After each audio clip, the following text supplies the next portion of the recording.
Yvette Drucker. Fran Nacklis. Here. Angela Cruz is absent. Shelley Petrolia. Here. Joelle Flores.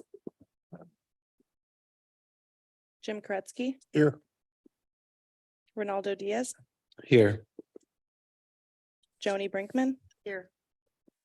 DeAndre Poole. Here. Craig Wise. Here. Marcy Woodward. Sarah Baxter attending for Marcy. Maria Sachs. Mac Bernard. Shirley Lanier. Fred Pinto. Here. Michael Napoleon. John McGovern for Michael Napoleon. Christy Fox. Joseph Paduzzi. Maria Marino is absent. Chelsea I'm Reed. here. I'm here, and I believe Commissioner Marino will be coming in on Zoom, but we'll take care of that. We just heard you. Hi, Maria. So do any of the board here have any objection to Commissioner Marino joining us remotely? All right, so seeing none, we're going to go ahead and allow her to jump in remotely. We're going to go ahead and thank you, Ruth, by the way. Move along to our invocation and pledge of allegiance. So we had asked Mayor Wilson to give the invocation. So I'm going to start with the pledge. Can I get a volunteer for the invocation? Thank you so much. Commissioner Baxter will be giving us our invocation. And then after that, we will do the pledge of allegiance. Go ahead, Commissioner Baxter, for the invocation first. You're going to need your microphone, though. God, thank you for bringing us here today safely. Thank you for allowing us to come together as a body to represent our residents to the best of our abilities. Please help guide our thoughts and actions and to honor you in our decisions. We love you, and in Jesus' name, amen. I pledge of allegiance to the flag of the United States of America and to the republic for which it stands, one nation, under God, indivisible, with liberty and justice for all. Thank you so much. We appreciate that. Staff, do we have any modifications to our agenda today? No, Madam Chair. All right, thank you. So I'm seeking a motion to adopt our agenda. It has not been modified, so I'm looking for a motion and a second. So moved. All right, all in favor? We've got Weiss for our first, and then our second was Ms. Drucker. Thank you so much. All in favor, say aye. Aye. Aye. Any opposed? Motion passes unanimously. Moving right along to general public comments. Instructions on how to provide public comments are included in our agenda. Staff, do we have any general comments that have been received as of yet? No, Madam Chair. All right, thank you, Ruth. Moving along next, we're going to start with our comments from the chair and our member comments. So at this time, I'm inviting any board member on items not already on our agenda. And if we do have a board member remotely participating, like Commissioner Marino, please use your raise hand feature in the Zoom platform and remember to unmute before you speak. So let's start with the folks that are here. If you guys have anything you want to share or talk about before we dig in. I don't see any cards up. I don't see anything from Commissioner Marino. All right, so we're going to move right along to our executive director report. So I'm going to call on our TPA executive director, Valerie Nielsen, to start our executive report. Wonderful. Well, good morning, everyone. Welcome. There's several items here in front of you on the executive director's report. First, just want to highlight it is Pedestrian Safety Month, and thank everyone who participated in Walk and Roll to School Day. We joined the school district with a school, but I know many of you participated with your schools. Over 60 Palm Beach County schools participated, and we're really excited about that. And if anyone would like more information, they can see and to see who participated, you can go to walkbiketoschool.org. Also want to highlight that we supported a grant that Brightline recently received for $1.648 million from the Federal Railroad Administration for their Consolidated Rail Infrastructure and Safety Improvements Grant Program. This grant is going to enable them to use artificial intelligence to collect data on trespassing activity and improve safety. Also, this item is going to be on our agenda later, but we are doing a Transportation Alternatives Program funding application workshop tomorrow here at the TPA and also virtually, kicking off our annual call for projects for transportation alternatives. These are for non-motorized projects, promoting more bicycling and walking on or off system. And we have our website there for more information. Actually, yesterday we celebrated with FDOT in the city of Green Acres a ribbon cutting for the Dillman Trail, which was funded through the TA program. A great new facility, 12-foot shared use path that's off system that's connecting Okehele Park to Cholly Lakes Elementary School. So very exciting. Really encourage everyone to apply for that program.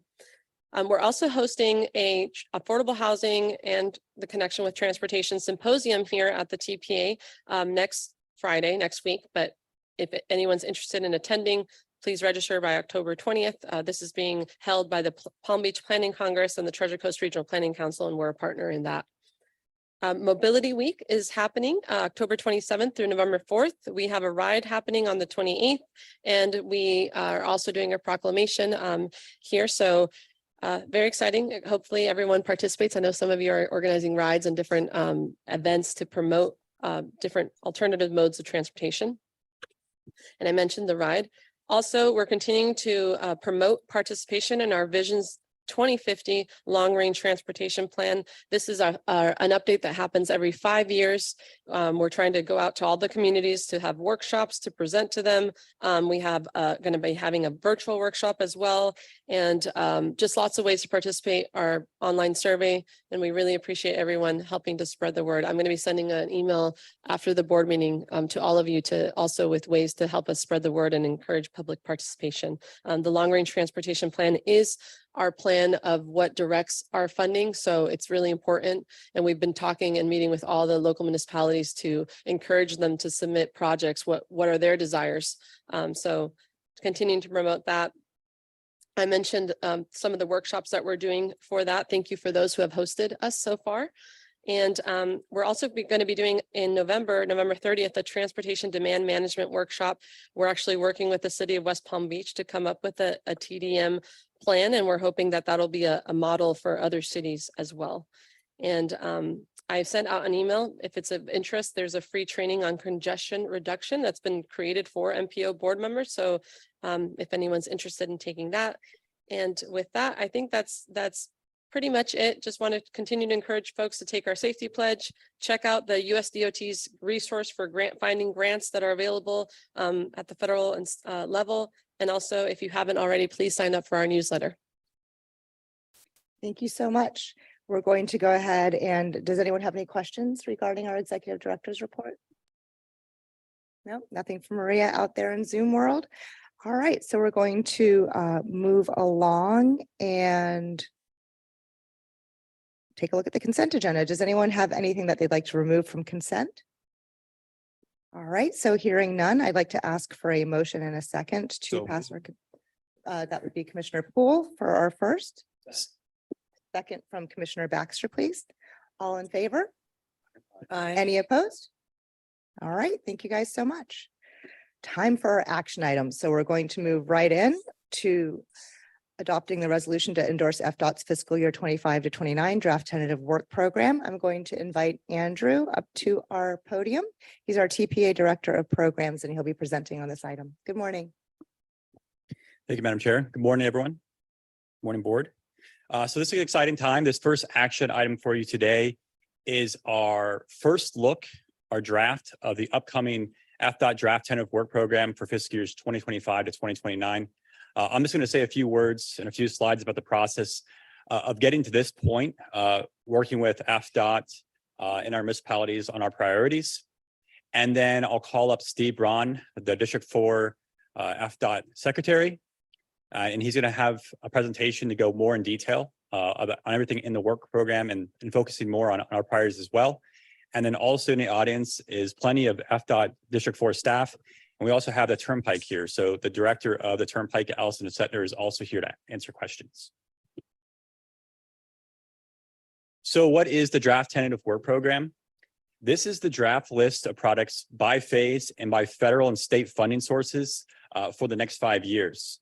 So we're currently operating in our current transportation improvement program in fiscal year 2024.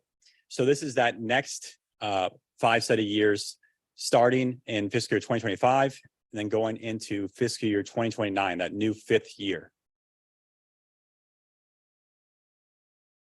And products within the work program, many of you are familiar with this, but it does take time to get through the concept all the way to through vetting, design, going through right of way and construction. So some of these major products do take a length longer than just what you'll see in the work program, right? These could be products that are ongoing for 5 to 10 years or more. And so what you'll hear from FDOT and the secretary is talking about how they maintain the stability of the work program. And when they're talking about that, what they really mean is they have a lot of products in the pipeline going through the work program, and they're trying to keep products programmed that are already in the work program and trying to keep those on their production schedule, going through all these different phases, life cycle of a project. And then if there's additional funds available to start bringing those mostly in the later part of the work program. So newer products tend to fall in that new 5th year.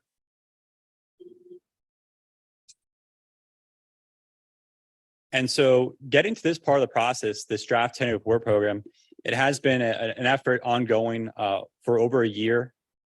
So it really starts with the call for projects in the product development phase. And that happened for winter into spring of 2023. So for that, at the TPA, that means we're getting submittals in from our locals when it comes to some of those funding programs we have. The state also has plenty of statewide discretionary programs that they're getting applications in for that as well. And there's other needs that they are assembling on state roadways.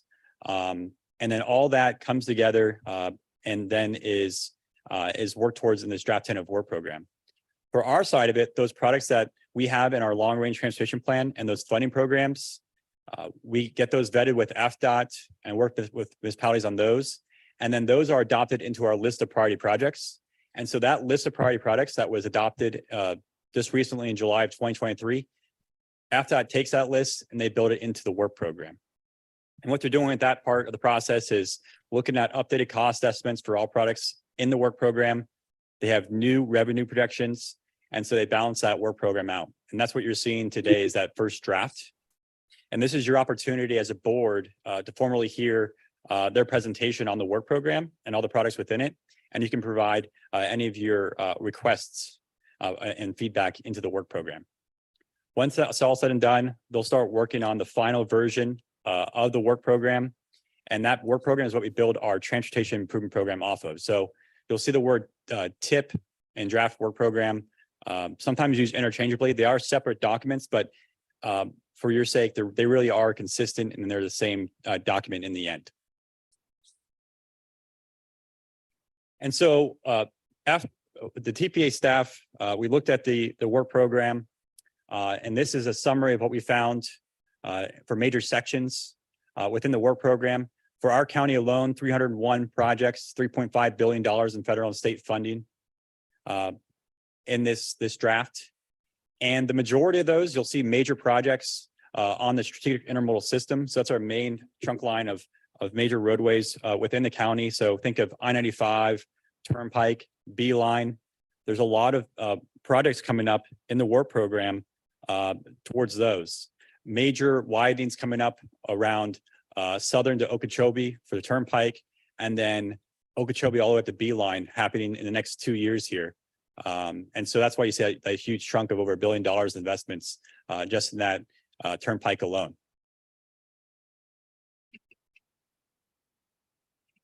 And then I wanted to focus just high level on what we're seeing from our TPA priority lists. Again, these are coming from our list of priority projects, and then what FDOT is able to program in this draft. And so we're looking at $367 million in TPA priority projects in this draft. Big chunk of that is roadway capacity. And so in the program, you'll see the major construction phases for our major priorities of State Road 7 and Atlantic Avenue. So all those are being shown at $211 million. So that's the eastern portion of Atlantic Avenue, and then all the State Road 7 that has come in the later part of the work program. $75 million in investments, pedestrian bicycle facilities, $37 million in electric buses, transit shelters, and rail vehicles, 12 through signals and technology and intersections, and then $10 million in lighting and safety. And so a lot of those other requests down there, you see 75 million in pedestrian bike facilities and 37 in buses. Those are all the ones that have been submitted through us, through our programs, submitted by locals local jurisdictions in the county. And a lot of those investments are geared towards that. And then I'll provide some quick updates before I turn it over to Steve Braun. Just three main projects I wanted to mention. He's going to talk in probably more information about some of these. There's State Road 7 widening. So that's now fully funded again in the work program in later years, fiscal year 29, and first appearance for that northern section, and then 28 for the southern section. Right now, the hearing just started on the environmental resource permit. So that began at the Water Management District on October 16th. That hearing is expected to last probably a month. And then it's going to take another couple months for them to have a final decision on that. So we'll probably have a more of an update on that coming into next year. But it is right now programmed in the work program to move forward. Next is the Atlantic Avenue widening. So this has been separated into multiple segments. The two main priorities have been State Road 7 to Turnpike and then Turnpike to Jog. The western portions there, State Road 7 to Lyons, has been on schedule for construction in fiscal year 2024. So that's this current fiscal year. So you won't see in this work program, it's in our current tip. That's scheduled to start upcoming this year into 2024 calendar year. And then AFDOT was able to advance the eastern section of that, Lyons to Turnpike. That was also advanced from 2027 to 2024. So that's going to be going out to bid with the western portion, and that's going to go as one project. So that's exciting to see. And then lastly, the other portions are now finally programmed in the work program. So you're seeing in that outer new fifth year for fiscal year 2029, you're seeing $86 million or so programmed from Turnpike all the way to Jog. And that's broken up in two segments as well, but they're both programmed for fiscal year 2029. And then my last slide for you all before I turn it over, State Road 80 lighting. Not all the money is in this work program. What you see here, it's already gone to the tip. So a lot of this is already funded, but the total cost of this project is $24 million. And just an update on this one, FPL is working on getting the permits with the South Florida Water Management District and U.S. Army Corps of Engineers, but they are scheduled to go to construction early next year, January 31st of 2024, and then sometime completing in March of 2025. So again, that's going to be administered by FPL. And as long as permitting and everything goes well with the jurisdictions, that's the schedule they have. That's it for you from me. I'm going to turn it over now to Steve Braun with District 4.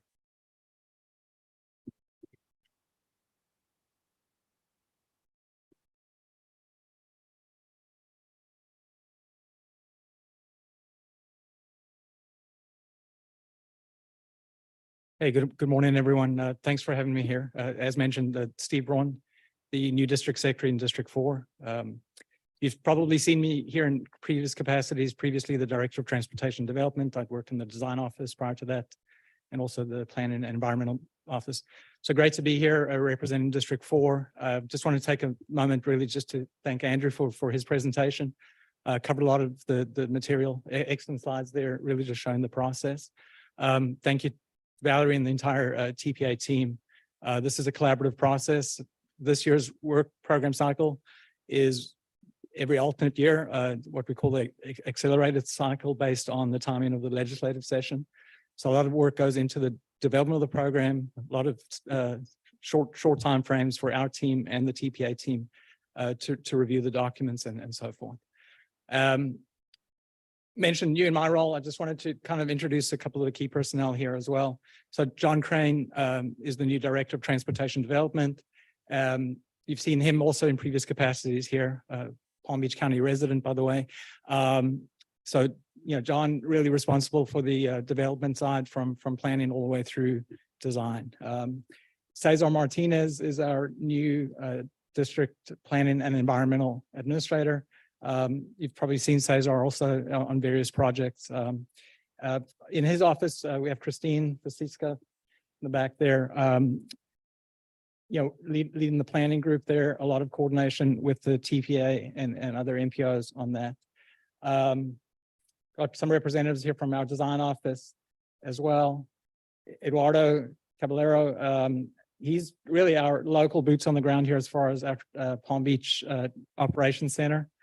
Which is actually just across the road from that trail that opened this week. So hopefully some of our staff get out there and use that trail. And then finally, Jessica Rubio is here with her, a lot of key members from her team in the program management office. You guys can all stand up. These are really a lot of the folks behind the scenes that put together the program, really challenging times. They've got what I used to call the war room. They call it the happy place. A lot of number crunching, a lot of phone calls, a lot of interaction, a lot of coordination goes into putting this together.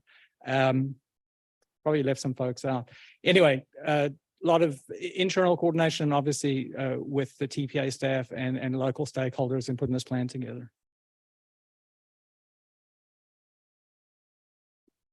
Points in. There you go. So Andrew actually had excellent slides, really just talking about the process. Great job there, really just talking through the development of the program, starting even before last year in the development of the long-range plan. And as Valerie mentioned, you're updating that next long-range plan now. Annual priority list that really comes to us, and we get allocations really through different programs to look at the priority list from the TPA and see how we can balance that across the different resources available. Ultimately, we have a public hearing in front of the Florida Transportation Commission. We had a public hearing last night really for the District 4 work program. And then ultimately this goes through legislative process and then gets adopted July 1st of 2024. It's kind of staring at me, connecting communities, your slogan there, which resonates a lot with us. This slide shows a lot of our focus areas. And at the center of that is communities, right? A lot of things on the screen here are things collectively, the department, TPA, others involved in transportation industry are working on things that resonate with our community. So that's great to have your slogan up there, connecting communities, because really at the department, that's a big part of what we feel we're responsible for. Connecting them safely. Safety is paramount in everything we do. We go through different projects. Safety really is an element within each project. We do have dedicated safety funds, safety program. As you've seen over recent years, we've established a safety office in the district with the safety administrator, really just to place that emphasis on safety. So it goes from the designing and planning the projects to the implementation, work zone safety, as well as the outreach. I commend the TPA for the outreach you do, especially on bicycle and pedestrian safety. That's of paramount concern in the states. So that's a great opportunity really just to do the outreach and education. Enforcement, partnerships on enforcement, and also encouragement. I think really just encouraging people that are doing good things on the safety front, whether it's a local municipality, a school district, or whatever it may be. Resiliency, right? Buzzword we're hearing a lot about lately, understanding the importance of that in, again, designing our projects, planning for the future, but then also in the implementation, making sure that the projects we deliver, the infrastructure, are resilient to future conditions or conditions that maybe are out of the norm when they hit us. Supply chain. A few years ago, supply chain probably, besides maybe this inner circle here, was not a household name or term. It is now. So we, as an agency, understand the importance of the role of transportation on the supply chain front. That includes everything from the ag industry to other industries. Tourism, I think, is a big part of dealing with the airports, seaports, and so forth as well. Technology, you've seen it. We have projects in the program really utilizing the latest and greatest technology to better manage our system, right? We've got in very constrained areas, we've maxed out on the transportation network. So how do we use technology to manage that and message even during construction to make those work zones safer and really just optimize the infrastructure we have. Andrew gave some big numbers there. For District 4, 1.6 billion over the 5 years in this draft tentative work program. That's a big number. District 4, between last year's work program development and this is our biggest work program cycles in history. I think as an industry, we're facing workforce challenges, and I think any platform that I have, I preach safety and workforce development. I think it's important for all of us to understand that we need the workforce to deliver a massive program like that. And that starts with really getting people interested in our industry from day one. And internally, our commitment really just to develop our future generations of DOT professionals. So again, all things that resonate with you all, and obviously the end product is there really to make sure our communities are safe, providing mobility, and really improving quality of life. So I think as we work around that circle, I keep going back to your connecting communities there. Anyway, so that's really my introduction. But I thought I would just take the opportunity really just to talk about some of those bigger picture things. So Andrew covered the general work program. Just for emphasis, I'll maybe just repeat some of it. So typically projects get programmed in the new fifth year. That's the term we use, the new fifth year. He had a good slide showing that. And he also mentioned really our main goal really is to keep the program stable. Projects that are in for a design phase, as an example, making sure we're trying to work towards funding right-of-way construction, kind of keeping that pipeline of that project going, and then also backfilling with new projects, new studies, new design phases to ultimately feed construction in future years. Generally, great news here for Palm Beach TPA as far as this work program. Work program's balanced, and we were able to advance a couple of key projects and program projects in that new fifth year that are important to this board. I think one of the challenges, and we've seen it, and I'm going to share some data in a second, cost increases over recent years, right? The cost of doing business, the cost of implementing this infrastructure is a lot higher than it was a couple of years ago. So that presents a challenge when we're trying to keep that stability of the program, keep projects whole when we're seeing significant cost increases in those projects. So it becomes a true balancing act. And that's why I try to get these folks here to stand up, because they've really sharpened the pencil to try to balance the program and balance that again with some of the needs from this group. So really just trying to maintain the stability of what we call that common 4 years, the 4 years that were programmed last year as we introduced projects in the new fifth. True engineer here, I'm going to share some graphs. Because I think you've heard us talk about it. I think it's out there, but these are graphs that we statewide share on a monthly basis as we monitor trends. And I just wanted to just as an example, really just show here the cost of asphalt pavement over recent years. So you see that huge bump last calendar year increase, and this is really just asphalt costs. And this is based on data that we have access to, really just to show from where we were a couple of years ago to now, the cost of a resurfacing project or any project that has asphalt is going to increase. And we're seeing similar trends, or we've seen similar trends in a lot of the material that we use to deliver our infrastructure, right? Steel, concrete, asphalt. This graph shows even a more dramatic spike there. And what this is really an example of a sample size of a consistent type of typical section, right? A 4-lane divided resurfacing project, including a couple of key pay items. And this is based on actual bids for those key items. And you see that huge spike there really starting also late 2021 through 2022 and then this year. We're seeing a little bit more stability there, but that bump really just shows the cost of a resurfacing project as an example. When we talk about our work program, there are certain things that I would say come off the top, use that term, maintenance, the preservation of our existing infrastructure, and resurfacing is part of that. So if you start thinking about that, that really limits resources to put into other programs as well. I really just wanted to share that because it's I think good data and kind of emphasizes some of the things we've spoken to staff about and we're out there really talking through. So again, just going to go over some key projects here. Andrew stole my thunder. Great news.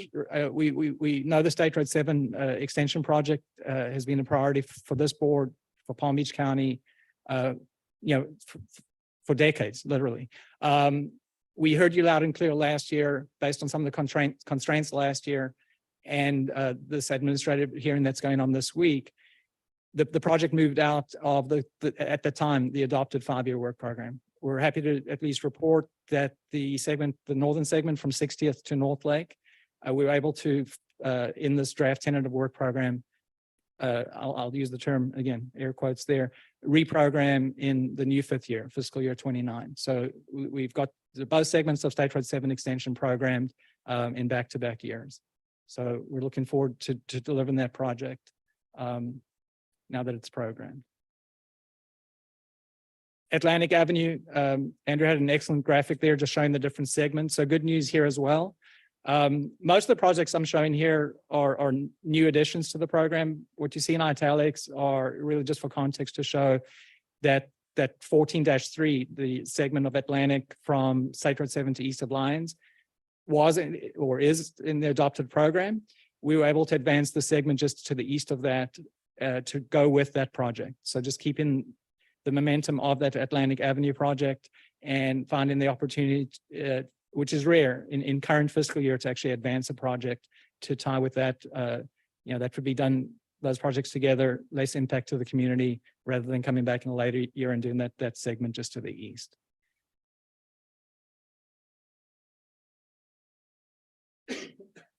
Now, to the east of those two projects, we're wrapping up the project development and environment study, the PD&E study. We've had the public hearing, and the next phase is actually underway to try fast track these projects. We hired the design consultant concurrent to the project development. So we're working towards those projects. And again, excellent news here. Those segments of Atlantic Avenue, subsequent to this PD&E, would be programmed now for construction in the new 5th year, fiscal year 29. So excellent news there.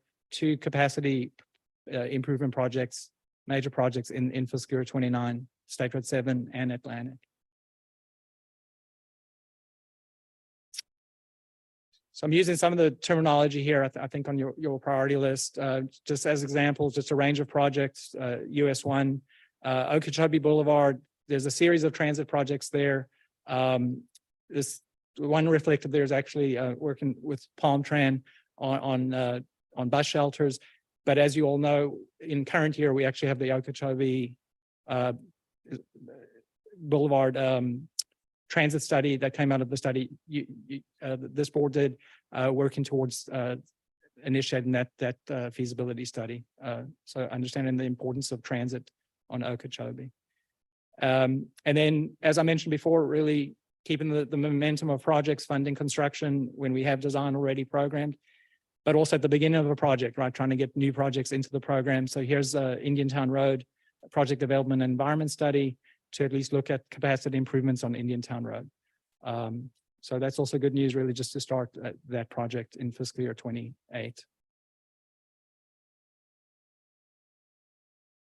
Not necessarily going to go through this, but similar, we understood the importance of the local initiatives program and trying to balance that in our work program.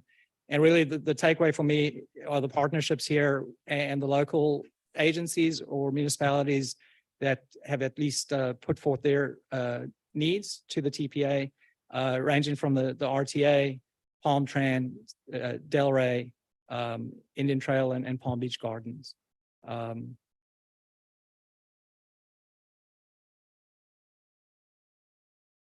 And similar here on the TAP program, Transportation Alternatives Program, range of projects, project there in West Palm Beach, also Palm Beach Gardens, City of Boca, and some other support for the RTA at a railroad crossing as project. TPA staff has these maps. Really, this is just to show really just the context. I mentioned resurfacing. The importance of that, those cost increase slides is just showing in this program. We've got 205 lane miles of resurfacing in Palm Beach County. So that's about $200 million going towards the preservation of existing pavement, which at the end of the day is also safety improvement, making sure those pavement conditions are safe.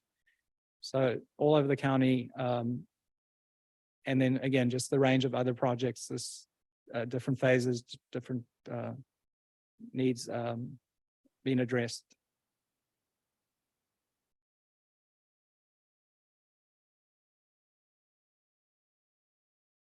We kind of mentioned the long-range planning process, and as a planning agency, I always, enjoyed kind of being in the audience or presenting here, just showing projects that are actually coming to fruition. I think it's rewarding for a planning body to at least see projects that are actively in construction.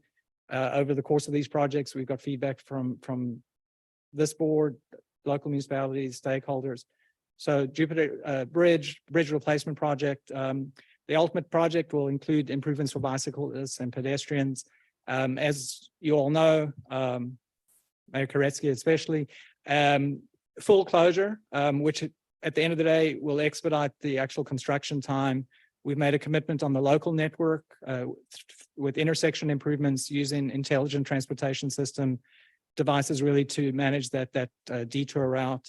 And my understanding is we're still on schedule to at least have part of the bridge open by next July with heavy incentive to the contractor. So this project's moving forward as well as can be expected.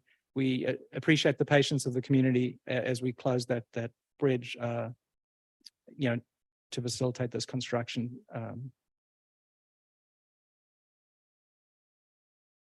Southern Boulevard Bridge, also a long journey here. This picture on the top right, I actually asked staff if that was a postcard, but it's an actual photo. Great photo there. It's coming along, expected completion at the end of this year. This also was a bridge replacement project. So from a resiliency and preservation perspective, over the years, we've identified these projects that need to be replaced really just to keep them safe. And this is one of those examples. So again, appreciate the community's patience as we work through this project. Another exciting project, which probably to a lot of you felt like a series of projects, I-95 express lanes. A big part of this was the diverging diamond at Glades Road. Again, much appreciation to the city of Boca Raton, FAU, really just getting the message out. This was the first diverging diamond in our district. And I think now that it's open, sign-ins complete, striping, I think it's been very well received.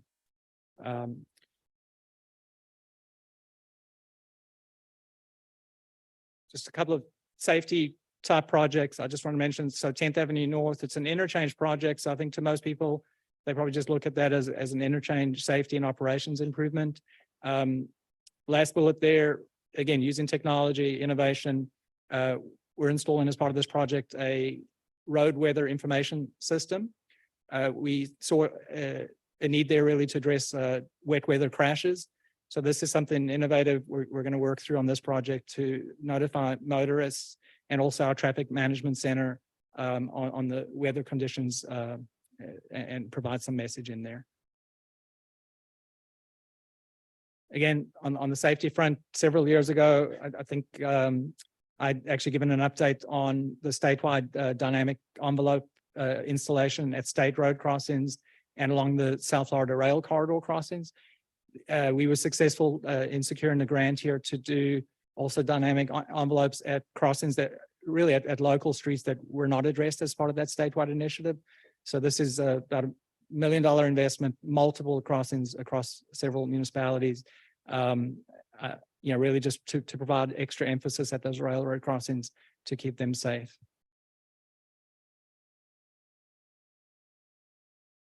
And then again, with the topic of technology, this is a advanced transportation management system, ATMS. We love our acronyms. In the city of Boca Raton along US 1. Again, just trying to optimize the use of the existing infrastructure, better communication systems, signal timing and management, and just looking forward to that project too.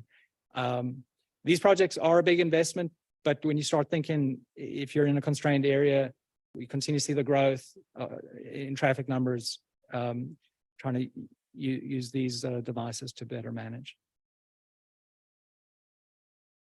And that's it. I did want to at least mention again, Allison Stetner's here, Director of Transportation Development for the Turnpike. At this point, we'll take questions. I have a whole team of people here to help me with the questions. All right. But again, I appreciate the opportunity. Thank you so much for coming in. We sincerely appreciate having so much support from District 4 showing up to the meeting today. We appreciate the whole team showing up. So thank you so much. Before we dig in, I just want to note that Vice Mayor Maria Sachs has come. If you could note it, please, on our notes. And I just want to check, do we have any public comments on this? No, Madam Chair. All right, thank you. So the first card that went up was Mayor Koretsky, and then after that was Vice Mayor Sachs. Mayor Koretsky? Yes, thank you. Couple items. Number one, I just want to express, my gratitude and the gratitude of Jupiter for really what FDOT has done over the years. And since you brought up the bridge, I can't think of, and I say this all the time, that, closing down a bridge on US 1 is a significant impact to the community, but I don't think FDOT could have done anything more to prepare, the detour route, collaboratively working with the county to get us in the best situation possible to live with that. And then, I look at the, you had the date, spring of 2026, but the date, and you did reference it, is really 2024, because that's when we return half of the bridge. And so this was, FDOT worked incredible with the town to get our input on that decision to whether do the whole thing quicker or return sooner. So we're extremely grateful on that project. And again, the fact you're even the unique things you did to incentivize the contractor before even the bridge was shut down, they were doing as much work as they could. So when it shut down, they're hitting it. So again, I say this all the time to people, FDOT, and I've been on and off this board for quite some time, and this is the best practice that I've ever seen. So thank you. Thank you. And then, I know you're working on one segment of Indian Town Road, and just, I think that was a model where we, the town, participated in some funding, and I appreciate the fact that that is advancing and whatever, and I certainly know these things take many, many years. And I'm most grateful also that, if I'm interpreting what you presented, is you're finding some funding for Priority Project 21-6. I thank you so much. I couldn't be more sincere about that. I've advocated, but quite frankly, your team should be credited with having recognized it as in 2019 as the most congested roadway segment in the county. And, thrilled to find out all the work they've already done, look at alternatives and whatever. Right. And the only comment I have is, and so this is a draft. It was the one thing I was looking for. I guess that's why we didn't get in advance, because I had to come here wondering if it was going to be in there, but thank you. But I think the segment definition of start and end, I think may be wrong on there, but to the fact you link it to 21-6, and this is a draft, I support it, but yeah. So again, the definition of the section is something to make sure we work out, before it's finalized, but I think what the definition of the Yeah, segment is, so we'll look at that previous study and our opportunities to look at making sure those limits thank you. are correct. Thank you for your comments on Jupiter Bridge. The long history on that, and I think a lot of it was feedback from the town, our understanding of it, and really we went through a lot of analysis. And like I said, it was a commitment.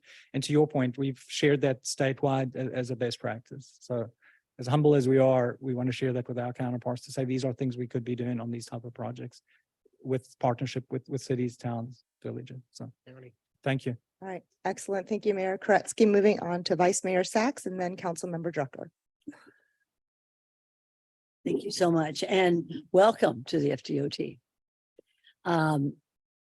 What provisions, and thank you also for prioritizing the development of that Atlantic Avenue FDOT road from 441 to Lyons, and then from Lyons to the Turnpike.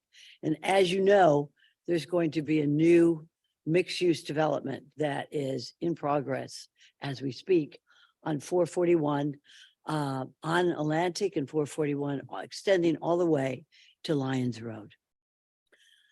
Could you, and thank you for prioritizing this because work is starting.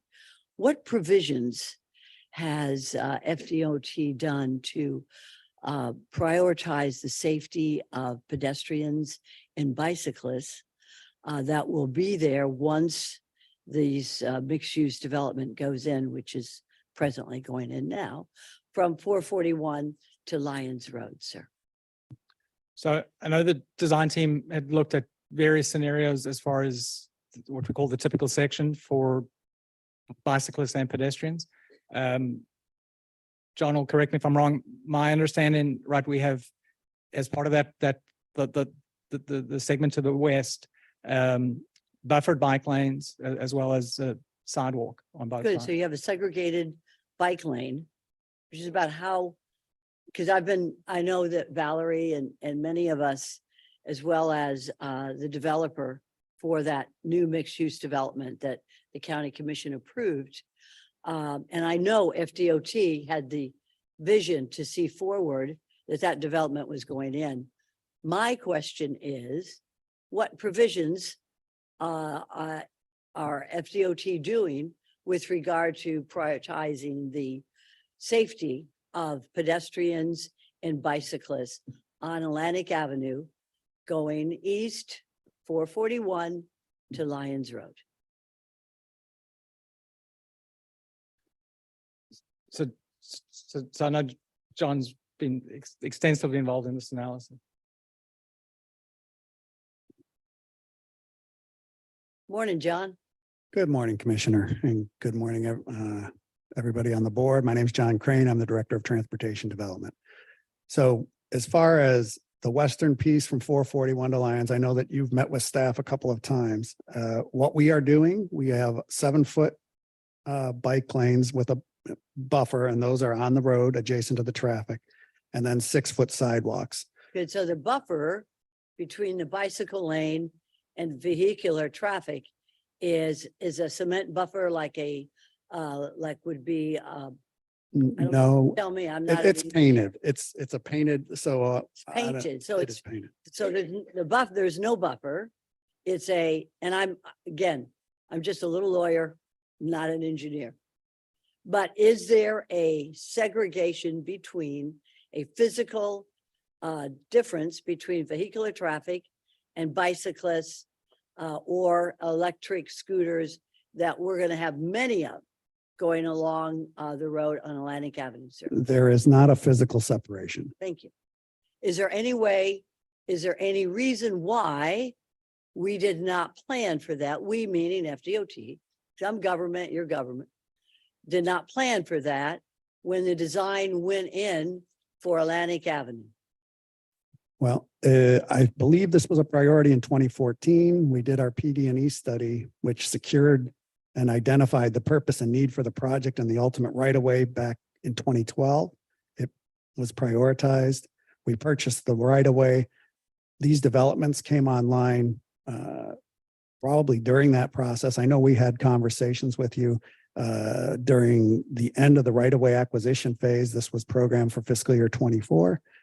And in order to try and identify a shared use path, the board actually directed us by resolution as part of the Eastern project to go back and look at the project, see if there's any way we can provide wider sidewalk or a shared use path. So the design team at that time did take a step back and looked at the typical section, the right-of-way that was purchased, the coordination that had gone on with the Water Management District to relocate the canal. And there was really no way to provide any wider sidewalk or a shared use path and take the bike lanes off. You had inquired of the design team at the last meeting, I believe, could we just move the curb to the 7 feet, take that 7 feet and put it on the other side?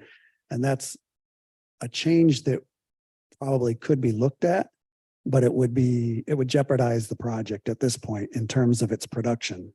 It's not something that we could just flip. We'd have to go back in, do redesign, which could take up to 1.5 years. At that point, the money is out of the work program for the project.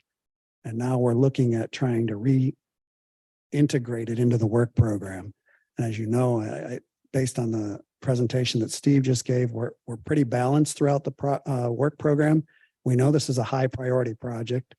And we do believe that bike lanes, while it's not separated, are a safe way for bicyclists to travel. For those bicyclists that are not comfortable with that, there is a sidewalk as well.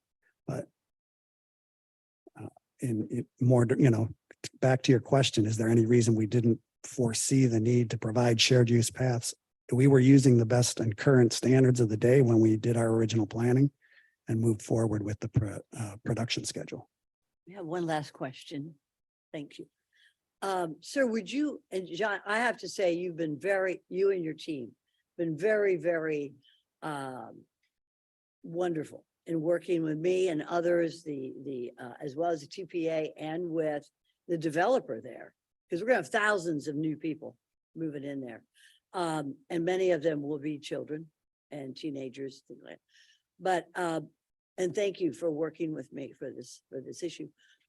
Would you be amenable to discussing this after a conversation with the FDOT secretary to see if we can redesign, and that would mean moving that curb from one side of the sidewalk to the other side of the bicycle lane, so that curb would protect and segregate bicyclists and pedestrians at the same time. If we could do this within the time period that you, and within the numbers, financing that your department is working on, so that we can be consistent with what we want to do here in the TPA, which is safety, safety, safety. Would you be amenable to at least discussing that, if we can do that through the secretary of the FDOT? We are always willing to talk about it. Thank I you, sir. just, Appreciate it. Thank you. Thank you so much. All right, thank you, Vice Mayor. Moving along to Councilmember Drucker, and then after that, we'll do Mayor Weiss. Thank you, Chair. Steve, just wanted to congratulate you on your new role. I don't think I've seen you in a bit, but I also wanted to just thank you. It's more of a thank you and a commentary. When the DDI opened, obviously that was a real big project for the city of Boca Raton, but that was a true partnership and collaboration with FDOT. So on behalf of myself and the city council, I want to thank you for that, because at the beginning, the community had a lot of feedback, which wasn't positive, because anytime there's change around anything, especially transportation, sometimes we don't get the most positive feedback. But what I can tell you is lately we're getting a lot of good feedback about the DDI. So I want to thank you, and also our community and our residents for adjusting to change. And also wanted to thank you for moving up some of our projects with the addition of Brightline and Boca, and our Tri-Rail station that's used a lot by people not only living and working, and we've surpassed 100,000 residents in the city. Everything for us, one of our strategic goals, or number 2 strategic goal, is multimodal usage, connecting mobility. So it's just more of a thank you and a welcome, and an appreciation for the collaboration that you've done with our city and our city staff. Thank you very much. Thank you. Thank you so much, Councilmember Drucker. Mayor Weiss, we have a comment card up for you. Thank you. Thank you very much. Thank you, District Secretary, for being here today. It's a pleasure to see you in your new role. And I want to echo the sentiments of my colleagues, and just, really let you know how much we appreciate our partnership with FDOT and all you're doing for our county, and to make it a better place for people to move around and be safe, and really appreciate all of that. Commissioner Marino had sent a message in. She couldn't get, couldn't raise her hand online, and I'm not sure the context of this. Maybe it'll mean something to you, but she says the county has responded to several constituent suggestions to help traffic flow. Maybe there's a conversation that had happened with you or your staff. The last thing I want to leave you with is that I also want to thank your staff, and just let you all know how much we really appreciate your partnership with Palm Beach County. So if we think this plan is great, unfortunately, at some point I'm going to have to vote on it, and there's an item in there that I don't support. So, but I do support your great work.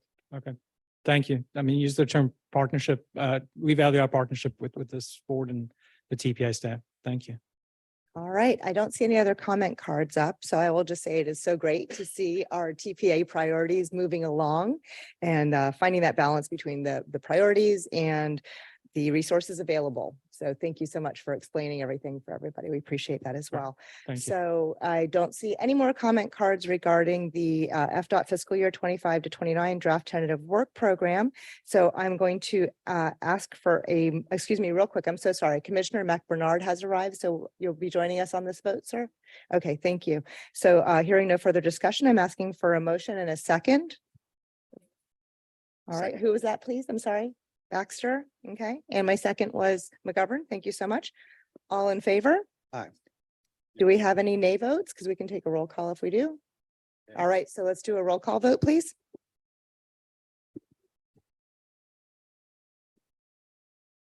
Steve Wilson is absent. Yvette Drucker, Yes. Fran Nachlas. Yes. Angela Cruz is absent. Shelley Petrolia, Yes.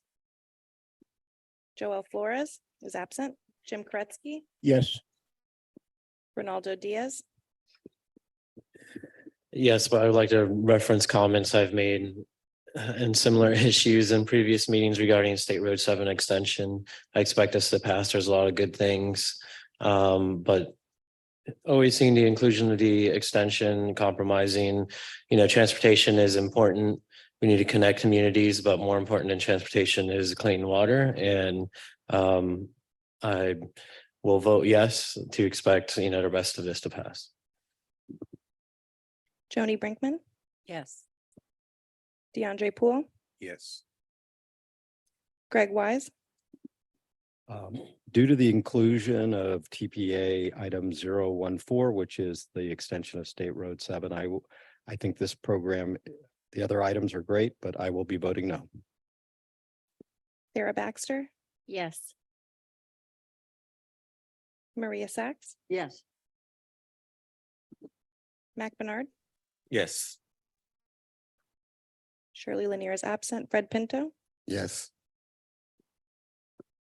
Michael Napoleon, I'm sorry, Greg McGovern, Yes.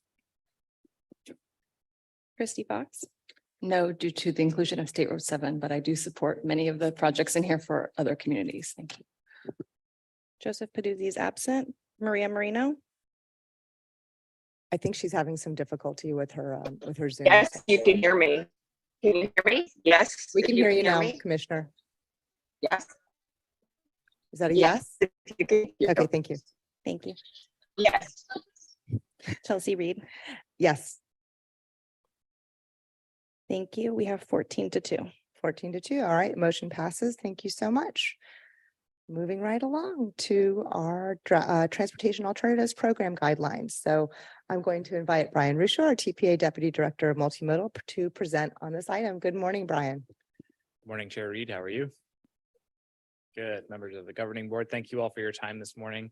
I present item 2B, fiscal year 24 Transportation Alternatives Program, your scoring guidelines and your system for how we're going to evaluate our transportation alternative projects this year. So thank you all for being here and sitting through this presentation with me. I promise not to get too technical.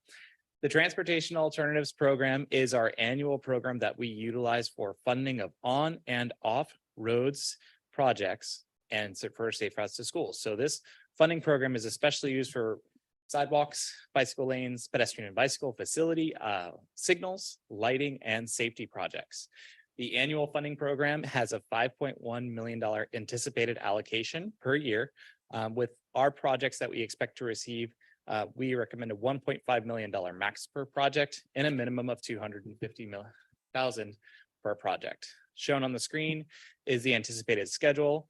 With the adoption of the program scoring guidelines today, we will kick off the program tomorrow, and we anticipate applications coming in early calendar year 2024. We'll get into that in more detail on this slide. To give you an idea of kind of the blocks of work that occur between now and getting a project into the Transportation Alternatives Program, as I had said, the first step is the TPA Governing Board adopting the program scoring guidelines and the system that the TPA staff will go by evaluating these projects in an objective way. So our first step, once we've accepted this program and approved it, is to host a TPA funding program workshop, and that is hosted tomorrow morning. We've already shared that program details with your staff at both the cities and the county to ensure that all the parties are knowledgeable of what the program will be and what the time frame will be. The workshop tomorrow morning is not required, but will be recorded for anyone who would like to participate and watch at a later time. The program does require between now and February for applicants who would like to participate in the program to have a pre-application meeting. This is where your town, your city staff work with the TPA to really go through the concept of what you're looking at, look at the cost estimates preliminarily. We attempt to include FDOT in those meetings as well to ensure that we're including our partners. And we're going through and getting a good concept and a good project. We're making sure that we're including things like cost escalations as we've seen for the next few years. And as the district secretary and Andrew has mentioned. And then the application deadline is in February. Once that application deadline closes, TPA staff will go through an objective scoring criteria. When I say that, we look at this in a very clearly defined manner. We look at what the distance is between schools and we score those points based off the distance. We look at what type of facility is going to be placed into the right of way or outside of the right of way, for example, a trail project, and we assign a score specifically to that. Once TPA staff have completed that, the Vision Zero Action Committee is requested to conduct a ranking of the projects and make a recommendation to the governing board of their ranking, in addition to the TPA's objective scoring that we conduct in the April meeting. The last step is the inclusion of the projects which the TPA has moved forward by the governing board and the inclusion of the list of priority projects in July. And I'm trying to move to the next slide and it's not letting me. Can I get next slide, please? Oh, there we go. And now we're doing a dance. All right, so I will say that each project that goes through the TA scoring and application process, it also must go through the FDOT's GAP application portal process. This is very important to ensuring that when an application for a project is moved through, that all the parties get to see it, and that is including DOT, and that we are going to make sure we are meeting all of the federal rules, because these are federal funds that we are receiving and prioritizing dollars for, that the projects will, one, meet the criteria for reimbursement in the program, and then we're making sure that we're meeting the public notice requirements and other things, just trying to make sure that we're following the right process, ensuring that we're going through. And so we're very happy that FDOT will be present tomorrow to go through what that GAP application process looks like. And we encourage attendance for staff or anyone else who's interested in participating in the program this year. So the TA scoring program looks at 3 categories of scoring evaluation. First and foremost is the what. What are we building? Are we building a buffered bike lane, separated bike lane, shared use path, or a sidewalk project, crosswalks, those types of safety improvements, the main things that people will see when they're out there using the transportation system. Where are we building them? That has to do with proximity to maybe historically disadvantaged populations. It has to do with our high injury network. As the TPA, we have a priority for where we believe that we can make investments that will help reduce serious injuries and fatalities through our Vision Zero action plan. And then lastly, why? Executive Director Nielsen was kind enough to share the good news that we had walk to school day yesterday on a transportation alternatives project on the Dillman Trail in the Village of Green Acres, or City of Green Acres, excuse me, where we had about 100 students walking to school. Now, for those of you who are interested and have heard complaints about queuing lines at schools, these type of projects work. We are encouraging children to walk to school. It encourages health outcomes. So this program really is useful when it comes to encouraging different types of transportation, especially when it comes to educational and health metrics for young transportation users. Just a couple of other inspiring projects that have been completed through this TA program. So we have Aero Club Drive in the Village of Wellington, where we just were yesterday talking to the council about the planning and zoning board about different transportation improvements, really great facilities that we have throughout the entirety of Palm Beach County. This includes eligible activities for complete streets improvements, such as traffic calming through on-street parking, widening of sidewalks to build out safe pedestrian and shared bicycle facilities when applicable, and even, of course, bicycle lanes, another project that I'm very proud of in the city of Delray Beach, which helped do ribbon cutting with the TPA in the city. Is at Seacrest Boulevard. So this is immediately adjacent to an elementary school, and it's also a transit line. So the modifications proposed to the TA scoring changes are largely for consistency with eligibility criteria from the federal guidance through sidewalk widths. So no major changes there. the addition of traffic and calming as an inclusionary measure. So we want to build safe facilities for walking and biking. We've included traffic calming to try to entice new calming measures to slow traffic and make the facility feel more comfortable for different types of users, and adding in new destination types like grocery stores and service providers, health access, so that we are truly capturing a transportation alternatives system. So to recap, we have an annual funding program that we're requesting approval for, which we anticipate a $5.1 million allocation from the federal government. The project ranges from $250,000 to $1.5 million, and they're eligible for both on and off road projects. So this could include projects like the Dillman Trail or other safety related projects. As a reminder, our funding program workshop is tomorrow, bright and early. If you want to come back to the TBA, we'll have coffee at 9 a.m. and applications will be due on February 16th. With that, Madam Chair, I'd like to receive a motion to recommend approval. Thank you so much, Brian. I do see a couple of cards coming up, but before we go forward, do we have any public comment?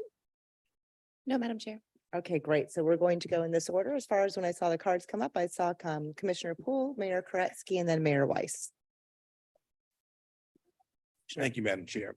I have a question concerning the ranking, how staff ranks these particular projects and prior to them coming to us for a vote.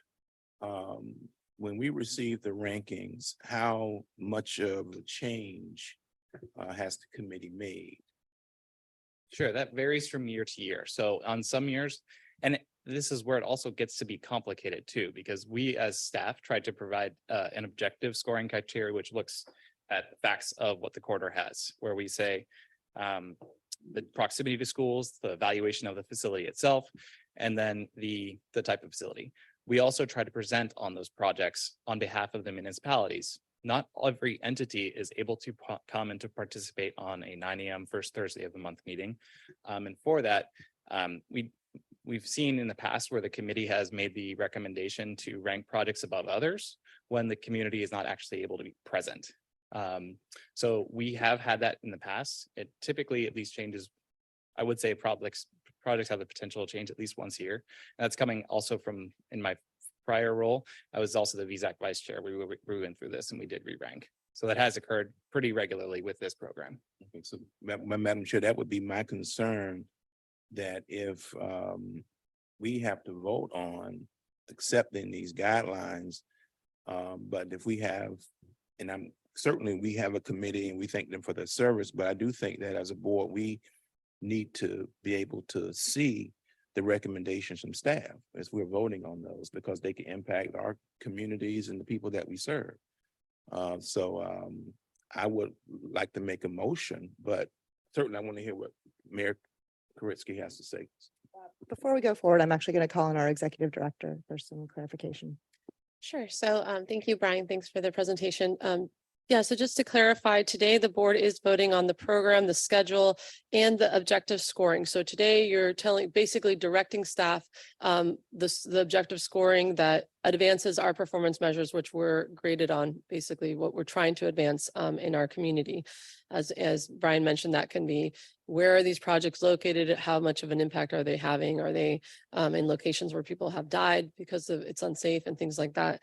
So historically, the objective scoring was introduced in 2016 by the board. Previously, this was a smaller grant program, and this one of the three advisory committees used to rank them or without subjectively. So they would provide the recommendations to the board.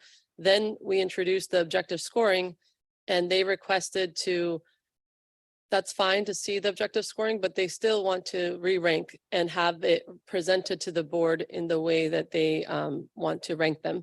And they request that applicants present to them the project. So it is an extra step. We are, the board is directing us to score the projects in the way that advances our performance measures, and that the board is adopting today, that scoring. So, but that's a request of the committee. So it's really up to the board what process you would all like us to follow. To clarify, we're discussing adopting objective scoring is what we're actually truly discussing. Yeah. Yeah. So the board adopts objective scoring as part of the program every year, and that started in 2016. So today, as part of this action item, there is an objective scoring, which the committee also reviewed already, and it advances our priorities. But as an extra step, the committee requests to also have the opportunity to re-rank them in their order before it comes to the board. Okay, all right. Thank you so much. Moving along to Mayor Koretsky. Yeah, and I recognize where we're at in time, because tomorrow you're going to present what the criteria is. You have to, so we can't change it. But I did want to make a few comments to catch the next cycle, if you will. Number one is, and I just shared with my colleague is sitting here, and I have the benefit of having been here. I know we had influenced the rating criteria. So newer members maybe have never seen that before, but the opportunity to do that would come back and then be next cycle, because you have to let the people applying for grants know what the rules of the game were. And so there was public, board member input about this. Secondly, I wanted to just share a perspective, and maybe nothing can be done on this, but just an ask to see if something could be done by next time. The minimum grant is $250,000. We could use $250 strategically over a large area, but it would cover multiple jurisdictions. So that'll never happen. An example I'll use is, and you got safe pathways to school and pedestrian crossings. I happen to be in a bigger municipality. We have a bunch of schools. We got an initiative going. We're going to put a bunch of pedestrian crossings in, but they're small dollars each. Smaller municipalities will never hit the level. So if there ever could be a process, if we really we're all committed to Vision Zero. And it just seems like if we could somehow do a bundle initiative, think about the influence we would have in 1 year's time, right? Because a lot of times the weak link on safety is the smaller item and a whole bunch of them. I know nothing can be done. This is going forth, but it's an opportunity. We're talking about it. I'm seeing it as it's a missed opportunity now. And maybe this is federal and you can't, act the Congress. We all know how that is, but just want to make an ask. Vision Zero. Think about one grant of $250,000 leveraged. Somebody could potentially put in a heck of a lot of, crossing savings, right? Absolutely. And if I may, we do have projects that have bundled infrastructure improvements in the past. I'll point to the city of Lake Worth Beach actually has a substantial ADA accessibility program that they've sought funds for through this program. So I would encourage you to reach out to us through our staff and start talking about that project development, because we could bundle projects. The preference obviously is to concentrate them, but if there's a good justification such as accessibility or school safety, we can consider doing a project bundle which has multiple safety improvements that would identify crossing and other. Right. And I appreciate that. I wasn't advocating for myself or the town. Sure. I let smaller municipalities know that they could be part of a participatory process, right? And then that's how they could get improvements made, safety, Vision Zero. So somehow get the message out broader. And I will say with our next funding cycle as well, we will take that into consideration as we are updating our LRTP. The scoring system and guidelines could be updated as well to reflect the needs of that long range transportation plan as well. So if there's a stronger emphasis on safety and a stronger emphasis on Vision Zero and moving people more actively in our transportation system, then we can certainly move that in the direction to align with our long range plan. All right, excellent. Valerie.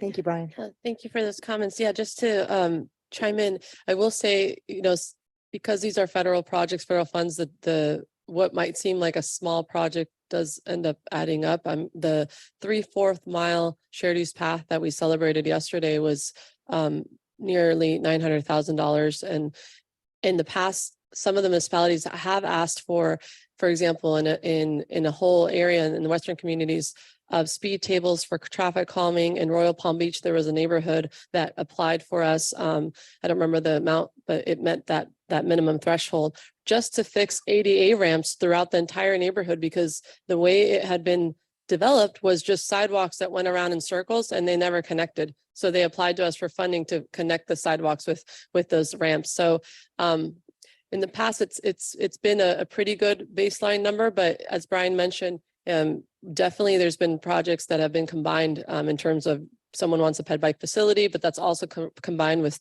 some crosswalks with ped bike counters and other types of things as part of the project application as a whole. Okay, great. Thank you so much, Mayor Weiss. Thank you. I wanted to echo the comments of Port Commissioner Poole in regards to how this process works. I think the guidelines of the objective scoring, I'm fine with and support, but I would like to see the objective rankings as the primary way we receive these items, and then also appreciate the work of the Vision Zero Committee, but like to see them as a secondary ranking and see where they came up with, but that it should be based on the objectivity and understanding too that not everybody can always get to a particular meeting on a particular day. Staff is busy and so forth, understand that, and that should not hinder somebody's ability to get a good ranking score on their project based on the objective parameters. And so I think that's a more fair way to do it. So that's my comment. Thank you, sir. All right, we're going to go to Commissioner Necklace and then back to Commissioner Poole. Thank you. And thank you, Brian. City of Boca Raton will be at the workshop tomorrow. So I also just wanted to echo the comments of now Mayor Weiss and Port Commissioner Poole. I think that that we should make the motion to adopt the objective scoring, but remove the subjective re-ranking that's done in April off the program. Of course, Vision Zero, the committee appreciate all the work that they do, as you said, but I would like to see the objective scoring as the main way for us to see the scoring and decide on this. Thank you. Thank you so much, Commissioner Poole. Thank you, Madam Chair. I have nothing further. I just wanted to echo the comments from both my colleagues. Thank you. All right, are we going to be getting a second for Commissioner Necklace's motion? I second her motion. You're seconding it? All right, thank you, sir. So let's go ahead and go ahead, Valerie. I just want to make sure so staff has it on the record. Are you able to pull it up on the screen, or do you want to just kind of reiterate like the motion with the modification?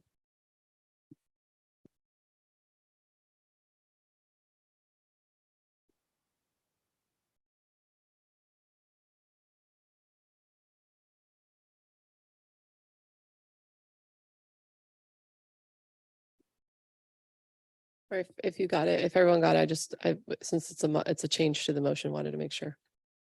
Yep. Can you repeat the exact motion again? Sure. Like to make a motion to adopt the objective scoring, but remove the re-ranking of the Vision Zero Action Committee. Mayor Weiss. Just a friendly amendment. Would you allow it to actually include their rankings, but ranked by the objective scores? I'm interested in seeing what. Yes, I would like to see them, but ranked on their. But ranked objectively. Okay, thank you. So to clarify, the committee still meets to re-rank and then you'd like to see both rankings? Or?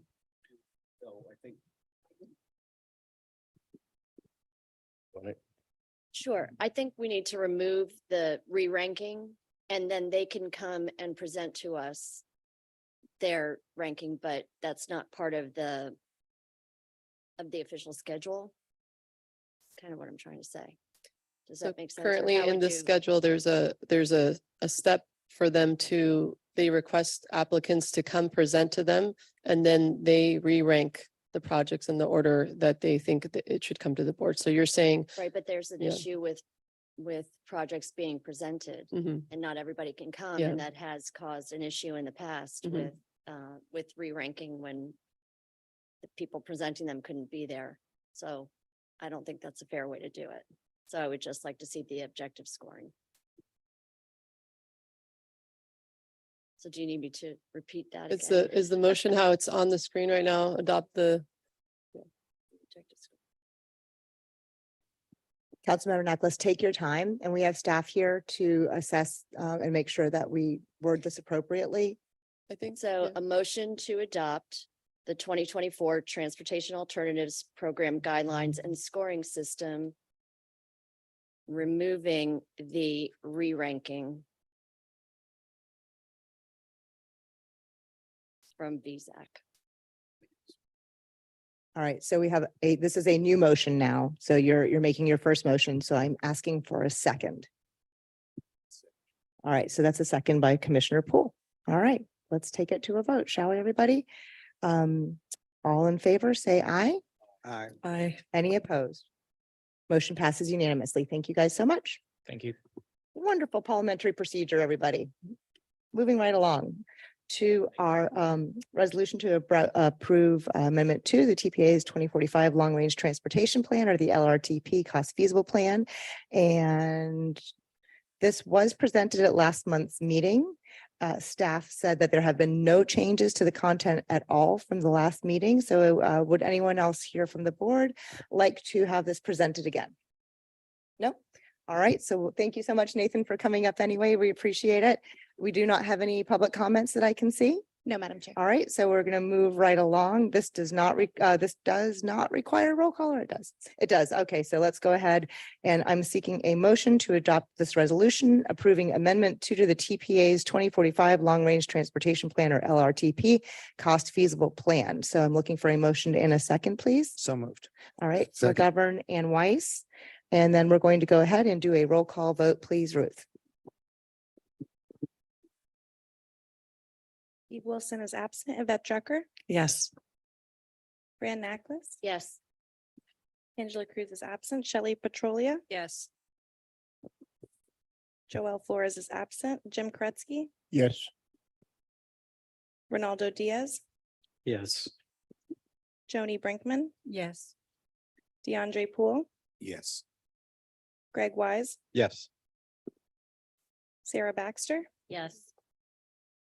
Maria Sachs,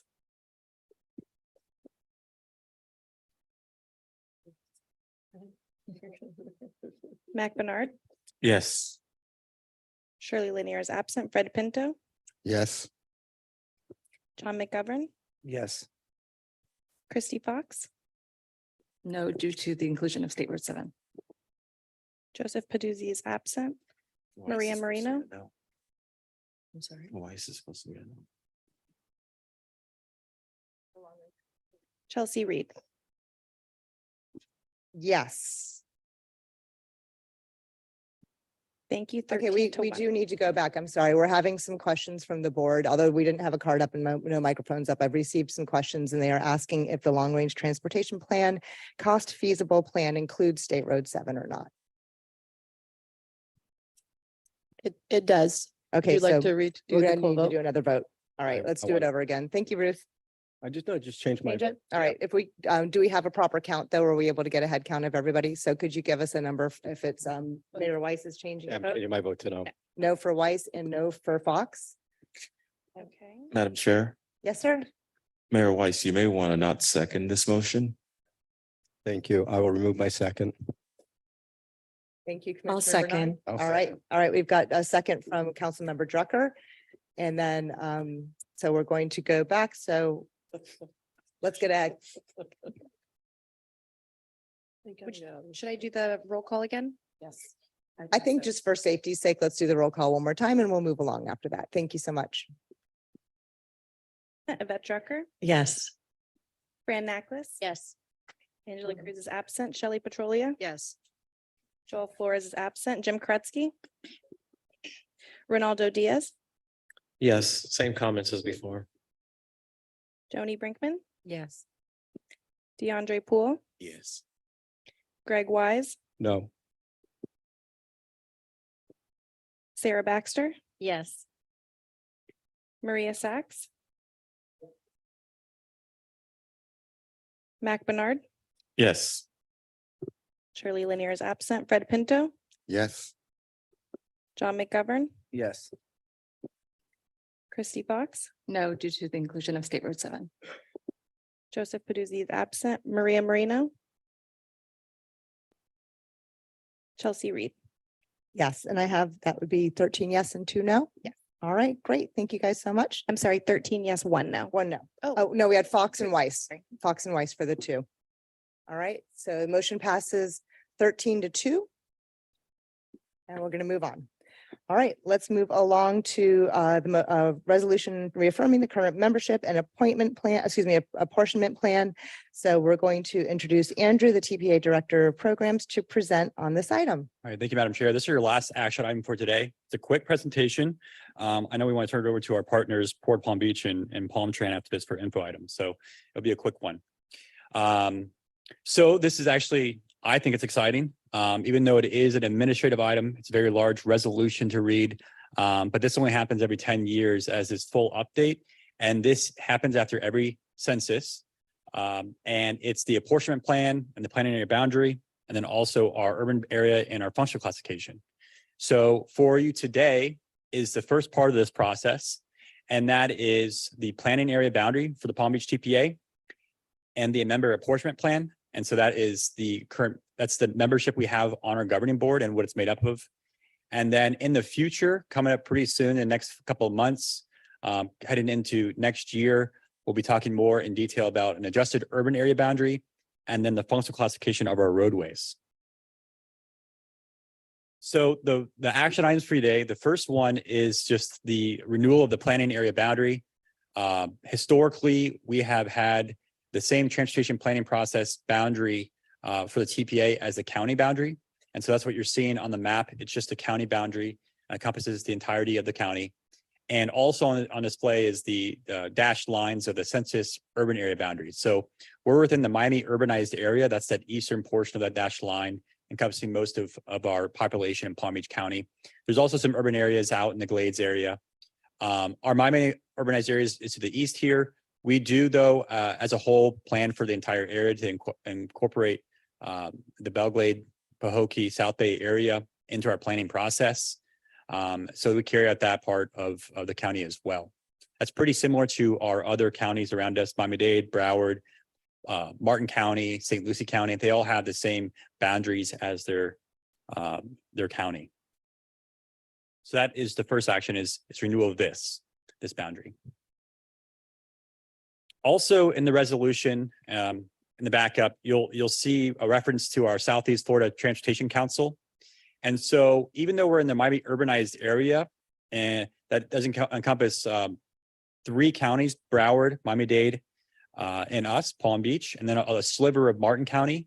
But we coordinate, and we've historically coordinated through the years through CEFTEC. And so after the 2000 census, when we became the Miami urbanized area for our 3 counties, this was formally created in 2005 to carry out that regional transportation planning process with our partners. And this is really just a node to having an agreement in place where it shows that we are collaborating formally through our regional transportation plan. We collaborate with our 2 partners, Broward and Miami-Dade, but we still want to maintain our independence as our own metropolitan planning organization. And so the resolution includes showcasing that independence, but also that collaboration at the regional level. And Mayor Chelsea Reed is our current representative for CEFTEC. And then the other action for you today is the member apportionment plan. So this is how is our membership made up? And we look at this when the decennial census comes out to see how the jurisdictions are doing within our county. Do we add jurisdictions, have populations increased? And we have to ensure that we are meeting statutory requirements for what this board is made up of and how much of the population we cover. By statute, we're required to have 75% of your urban area population covered in your metropolitan planning organization. For us, since we have 5 or 7 county commissioners in the largest municipalities, we cover, for the most part, 100% of the citizens. Just some numbers for you, 1.49 million people in 2020. So we added around 172,000 people over the past 10 years. When we, in the backup, we had a breakdown of this by jurisdiction. and then also the percentage of the makeup of the total for the county. And what we're seeing is there's not much of a change for the percentage breakdown. So our recommendation is just to continue our current membership. So that's the 21 voting members of 5 county commissioners, 13 large municipalities, and then the Port of Palm Beach. So again, those are the action items. Right now in the process, we're in November of 2023. So submitting that apportionment plan and that planning area boundary map to the Department of Transportation. And then they're working towards this adjusted urban area boundary and the functional classification, which is really going to be an important, more detailed part coming up, because that really determines federal aid eligibility of our roadways and how much money we receive in for that urban area. So those are going to be important ones to have outreach on in the next few months. That's all I have for you. Again, in the resolution, it's the current membership and apportionment plan. It's the metropolitan planning area boundary. Again, that's the county boundary. And then it's our regional transportation planning coordination through SEPTEC. Thank you so much, Andrew. Great. We're going to go ahead. I have a couple cards up. We'll start with Commissioner Baxter and then Mayor Koretsky. Thank you, Madam Chair. Could we go back to the side of the boundaries, if you wouldn't mind? Sure.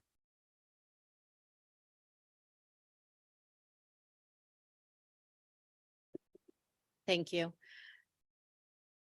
Just for clarification, because I am filling in as an alternate today, so I have a few questions.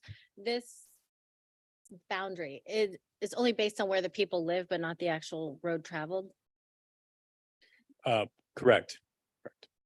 So, I mean, most of the community goes back and forth using several, using roads. So I guess I'm just asking, if we adopt this resolution, is it solidifying that these are the only urban areas? No, so in the resolution right now is just the metropolitan planning area boundary. So the area we're encompassing for planning purposes. But that's an important distinction there, because what you see on the screen right now is the census urban area boundary. That census urban area boundary will not change. But after this process, we still haven't received from FDOT, there's an adjusted urban boundary. So they use this census urban boundary as their basis, but then they add additional smoothing to it to incorporate a few more areas based on transportation needs. So the red line is the adjusted, so it will be, is this what we're adjusting? We do. No adjustment will occur in this adoption right now. It's just the metropolitan planning area boundary. But we're just showing the urban area boundary for reference. There'll be a future meeting where you'll see the adjusted urban area boundary. And our council does have his card up, which might provide some clarification. Very cool. Yeah, I want to point out, I think a better way of looking at this to try to grab it is what will happen is after you approve this, this will go to FDOT and ultimately to the governor to approve or reapprove our existing reapportionment plan. At that point, in the months to follow, you will be receiving an interlocal agreement, which is the document that creates this entity. And with regard to this planning area boundary, I think the way to look at this is this will be the jurisdictional area of this agency. That's really what it means. And it's in actuality, from the way that we function currently, there's really no change. Thank you for the clarification. And I just have one last question. So will it also come back to the board regarding the functional classifications of the roads? Are you asking our attorney or are you asking the presenter or the executive? Everyone knows the director? answer. Sure, I'll answer, and then if Paul wants to. Okay, chime in, Andrew, sure. please. Thank you. Yes, so we have not received the final draft of we haven't received the draft yet of that adjusted urban boundary, and then also the functional classification. That will be reviewed again by the cities and then this governing board for final adoption. So you'll see that. And we have our executive director as well with the card up. Thank you, Andrew. Sorry.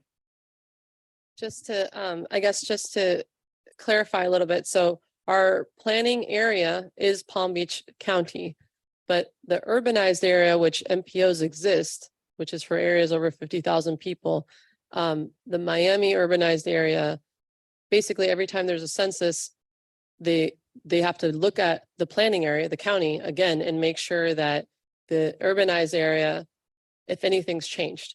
which it hasn't. We did have population growth, but not to the point to change the urbanized area. So the planning area is this entire county, but the urbanized area for MPOs hasn't changed.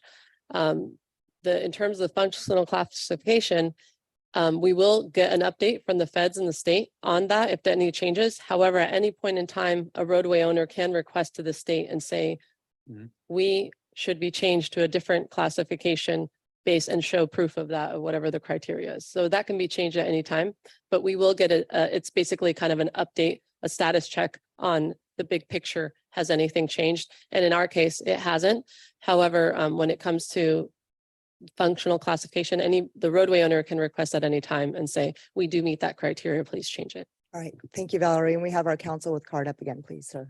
I just wanted to point out one other thing too. In the resolution, there's a technical error that needs to be corrected. And that is on page 2 in the third bullet. Last line of the third bullet down there in section 2, it refers to FDOT as being a non-voting member. That should be a non-voting advisor. And I'll have to tell you that that was an error that I didn't catch in drafting. And it's shocking to me. This is the first mistake I've ever made in my life. Thank you, sir. You're forgiven. All right, so Commissioner Baxter, you're done with your questions? I was going to make the motion, but I will. Yeah, we've got one defer more to- card up for Mayor Koretsky. Does anyone else want to put up a card? Okay, we'll have Diaz after Koretsky. Yeah, just, I'm certainly supportive of this, but I just thought I'd share a perspective because I think one element of this is we all have to recognize that everybody that's at this table and has the privilege of being on the board, we still represent the entirety of those areas that are not here because there's a limit to the board. And just by example, so I've always felt like I represent the Cuesta, Juno Beach and Jupiter Inlet Colony because they're the smaller municipalities that, you know, surround us and never get to the table. And FDOT isn't constrained by boundaries of jurisdiction. You know, when they do a project, it'll oftentimes, or it can, you know, go between Jupiter and Juno Beach, what have you. But I just want to kind of share that because some years back, there was like, how do we get on it? How do we get a say? And so, you know, with the county commission, it's clear, everybody recognizes that you have the full, you know, jurisdiction of your boundaries, but, and of course, our area commissioner schedules meetings with all the municipalities, so that creates that environment. But I just thought I'd share that perspective.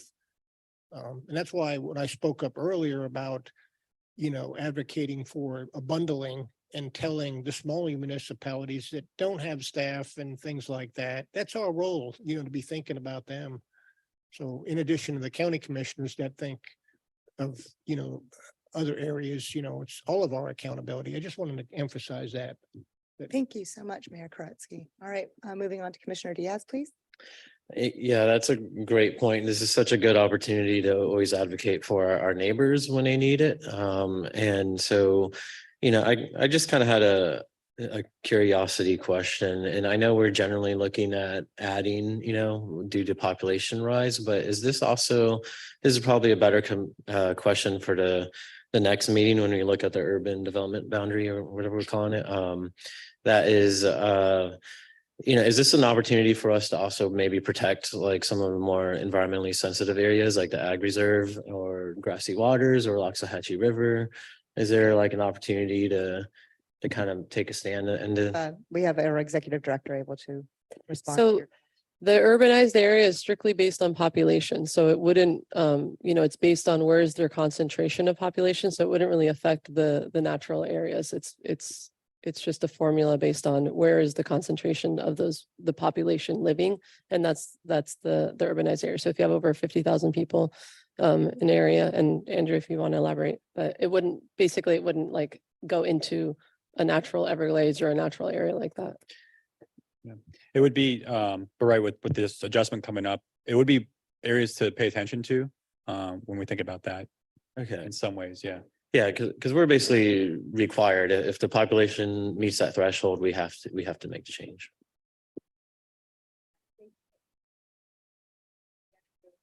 I don't have my mic's not behaving. Okay, so thank you, Andrew. Commissioner Baxter. Thank you. I just to fill everyone in on here, I was currently informed that we couldn't, I guess, add the County Road 880 to this because it's not in the urbanized area. That is what brought it to my attention.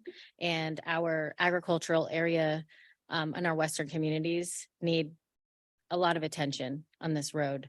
And so this is why I was asking for classification of these urban boundaries, because it was presented to me that we can't add it to any of our lists because it's not within those urbanized boundaries.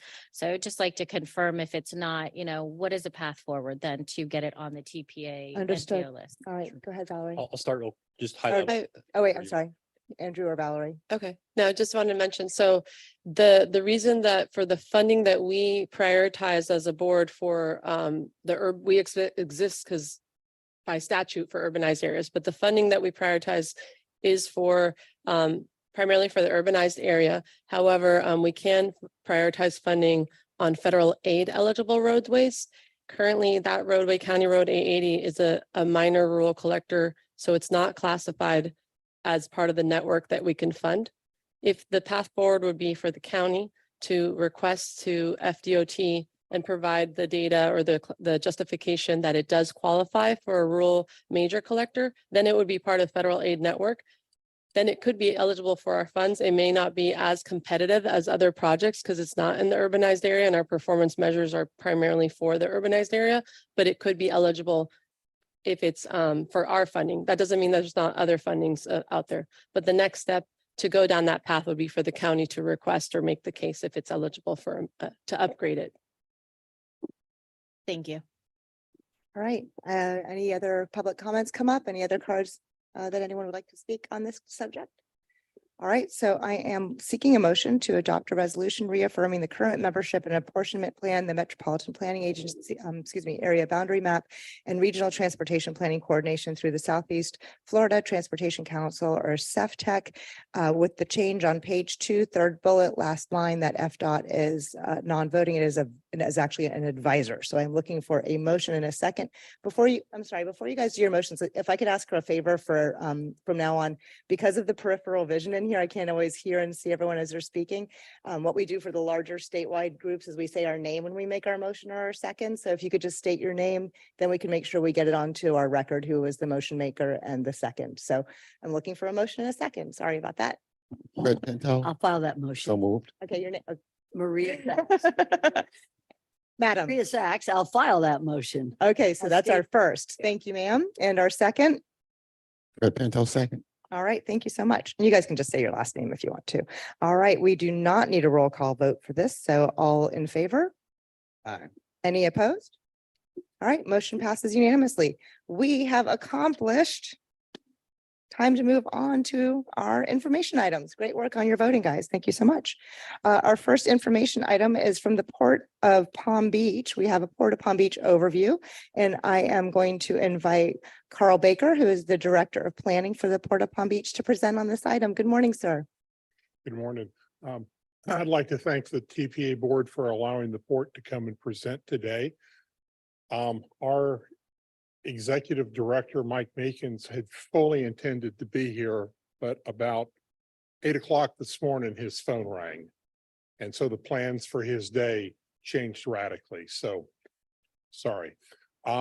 First of all, we've got two things. I've got a little short video. It's 3 minutes and 3 seconds long. I'd like to show you, and it's just kind of the port in general, what we do. And then I've got a few slides about specific issues.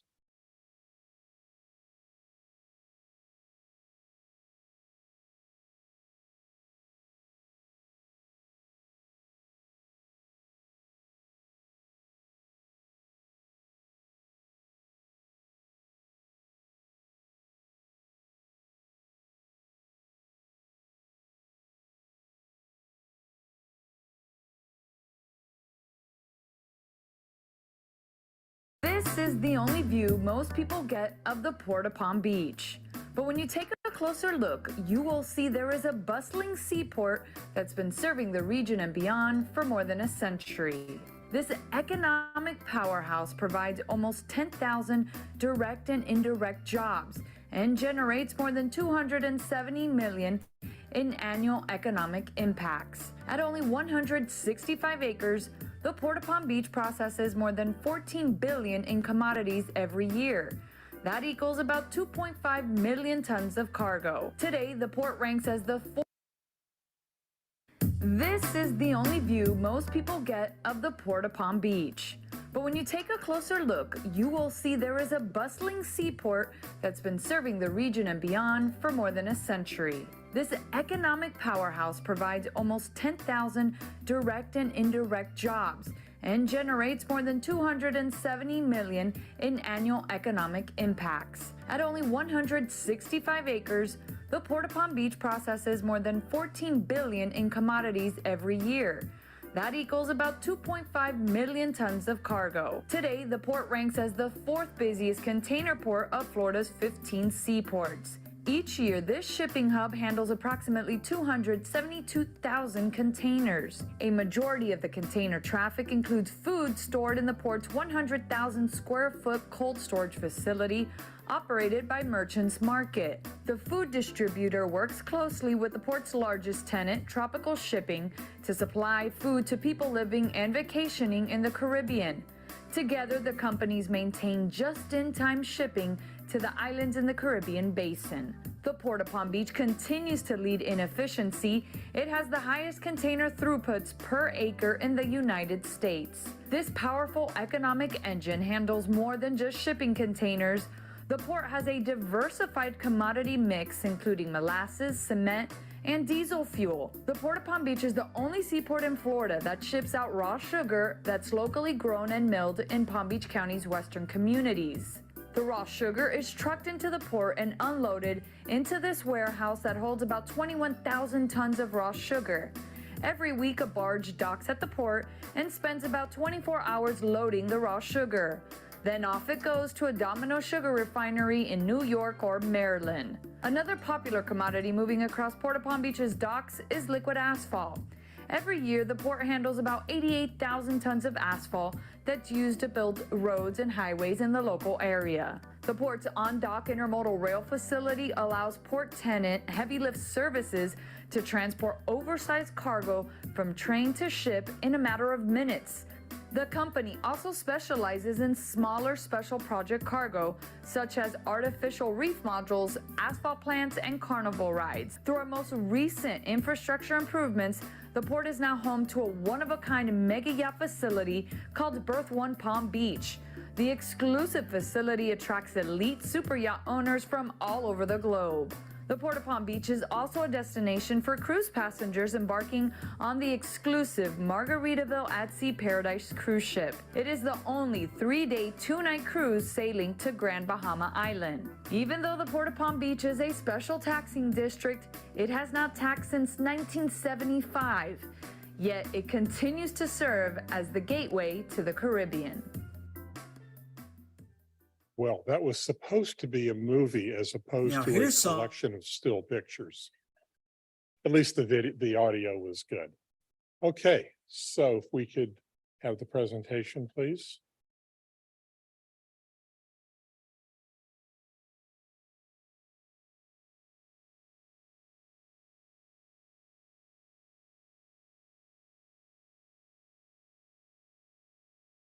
Okay, there's our world. 108 years of economic development. Economic development is our basic mission, is to put all of the conditions in place for the tenants to come in, hire people, do their jobs, everybody makes money. That's the idea behind the port, is economic development. We've been at it a long time. We've had some real issues with the Florida East Coast Railroad over the last couple of years, but we've got those resolved on how it's worked. They went back and put things back to the way they were before there was a problem. And so what we're doing now is, before the trains would come in, the southbound trains would come in from Jacksonville early in the morning. They would pull through the Blue Heron Boulevard intersection, stop, cut the train, drop our cars off, which would be somewhere in the middle or not where they really needed to be, then put the train back together. And then, of course, the brakeman has got to walk a quarter mile back through the granite rocks to do the brake check. And it took a while and traffic backed up just all over town. It didn't work for anybody. So they finally got that changed. There's some new railroad track that was put in as part of Brightline that's south of the port. And so now the southbound FEC train is pulling through past the port, dropping our rail cars off, which are put on at the end of the train, which makes sense. They're cut, they're dropped off, and then that train pulls out and goes off to Port Everglades and then Port of Miami. There's a lot of people complain about all of the railroad cars coming into the Port of Palm Beach. You'll see a 200-car intermodal train go by. We're only getting the last 25 of those 200. So we're not as big a problem as a lot of people think we are.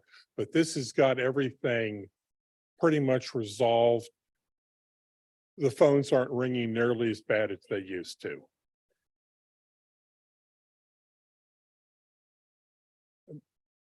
Let me go forward one. Our big project right now is our Port Infrastructure Development Program. This is a $26.5 million project that we got $13.25 million from the Maritime Administration to build this. And what this is going to do is it's going to increase the speed and the efficiency by which the cargo moves through the port. We're going to redevelop the on-dock intermodal container transfer facility. That's where the railroad cars come in, the straddle carriers and the reach stackers pick the containers up and get them over to the dock to where the cranes can put them on the ship. Over half the cargo that goes out of the port in the evening wasn't here that morning. So this is just in time delivery on a large scale. Stuff comes in, gets unloaded and gone. Our dwell time, which is how long the containers sit around before they move, is measured in hours, while in most ports it's measured in days and weeks. And then we're going to put in a new gate and an internal roadway system, which decreases the inbound truck processing time by 50%. And this is what it's going to look like. That upper part where you see all the numbers, the yellow stripes, the white stripes, we're changing the main entry gate from being 2 lanes in, 2 lanes out to 4 lanes in, 2 lanes out. We're moving the interchange where the trucks get processed. They come in, they stop, there's the paperwork shuffle, the containers are weighed and located, and the big computer decides where it's going to have the straddle carriers put them. And with this new system that Tropical is going to buy for container yard management, they'll be able to knock that processing time from 10 minutes down to 5 minutes. And while that doesn't sound like a big leap, if you take 5 minutes and you multiply it by about 200,000 trucks, it adds up real fast in times that we will be saving. And that's time that the trucks aren't sitting there idling and doing their diesel pollution into the air and everything else. So there's a lot of non-direct economic impact to this, i.e. cleaner air, and gets the trucks in, they do their thing, it gets them out faster. Everybody benefits on this. And then out on the right part where you see Port of Palm Beach and there's some like number 13 and the big black stripes, we're completely redoing the rail down there. Some of that rail has been there so long that when we were sending rail cars to Cuba in 1958, that rail was being used. We were recently doing some rebuild on some other rail, and we cut out a piece that says 1912 on the rail. So, yeah, I don't think it went in 1912 because we weren't here, but that's when it was cast. So what we're going to do is we're completely rearranging how the yard works. We'll be able to make much longer trains because, again, one of the problems that the local communities have is when FEC is pulling the trains out at the end of the day, the engine has to come in, get that first string, hook on, pull out, back up, hook up that string, da. And now we can basically triple the length of what one strand of cars is going to be.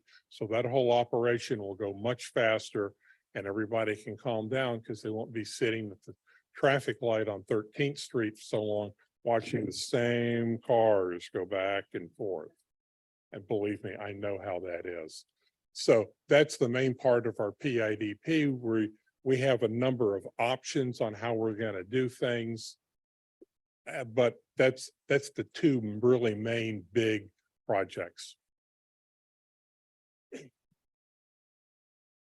Come on. Margarita at Sea Paradise, that is our cruise ship. There's a lot of economic impact for this. Just the cruise ship is doing a little over 900 jobs that are associated with the ship between the crew, not all of whom are foreigners, because you've got a lot of the entertainment staff and the support staff and the cruise terminal personnel. They're all living in Palm Beach County for the most part. You see a lot of business revenue. I mean, because they're buying their, that's the food, that's the flowers, that's the alcohol, that's everything that they're buying to run that ship and support all of those passengers. And then there's another, 11 million or so in purchases for all the other little odds and ends that are coming in. So you can see there's quite a bit of money. And that's, as cruise ships go, that's on the smaller side. You can see that the passenger count has really gone up. When they rebranded themselves from Celebration Cruise Line up to Margaritaville at Sea Paradise, they did it right. And you can see how much the cruise passenger count has jumped up. And it's just been really good for everybody. And that shows that their new management is doing it right. Do I have any questions? All right, so before we go to our board, I always like to check and see if we have any public comments at all. No, Madam Chair. All right, thank you so much, Ruth. All right, I saw Commissioner Nicholas and then Commissioner Diaz, and I don't see any other cards at the moment. Go for it.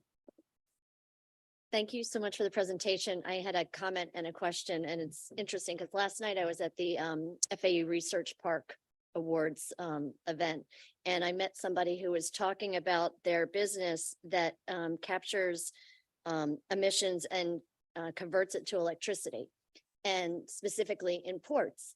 And he says he's having a hard time getting this this in practice in ports in the States, because ports would rather pay the fines, some fines, than to actually put this into practice.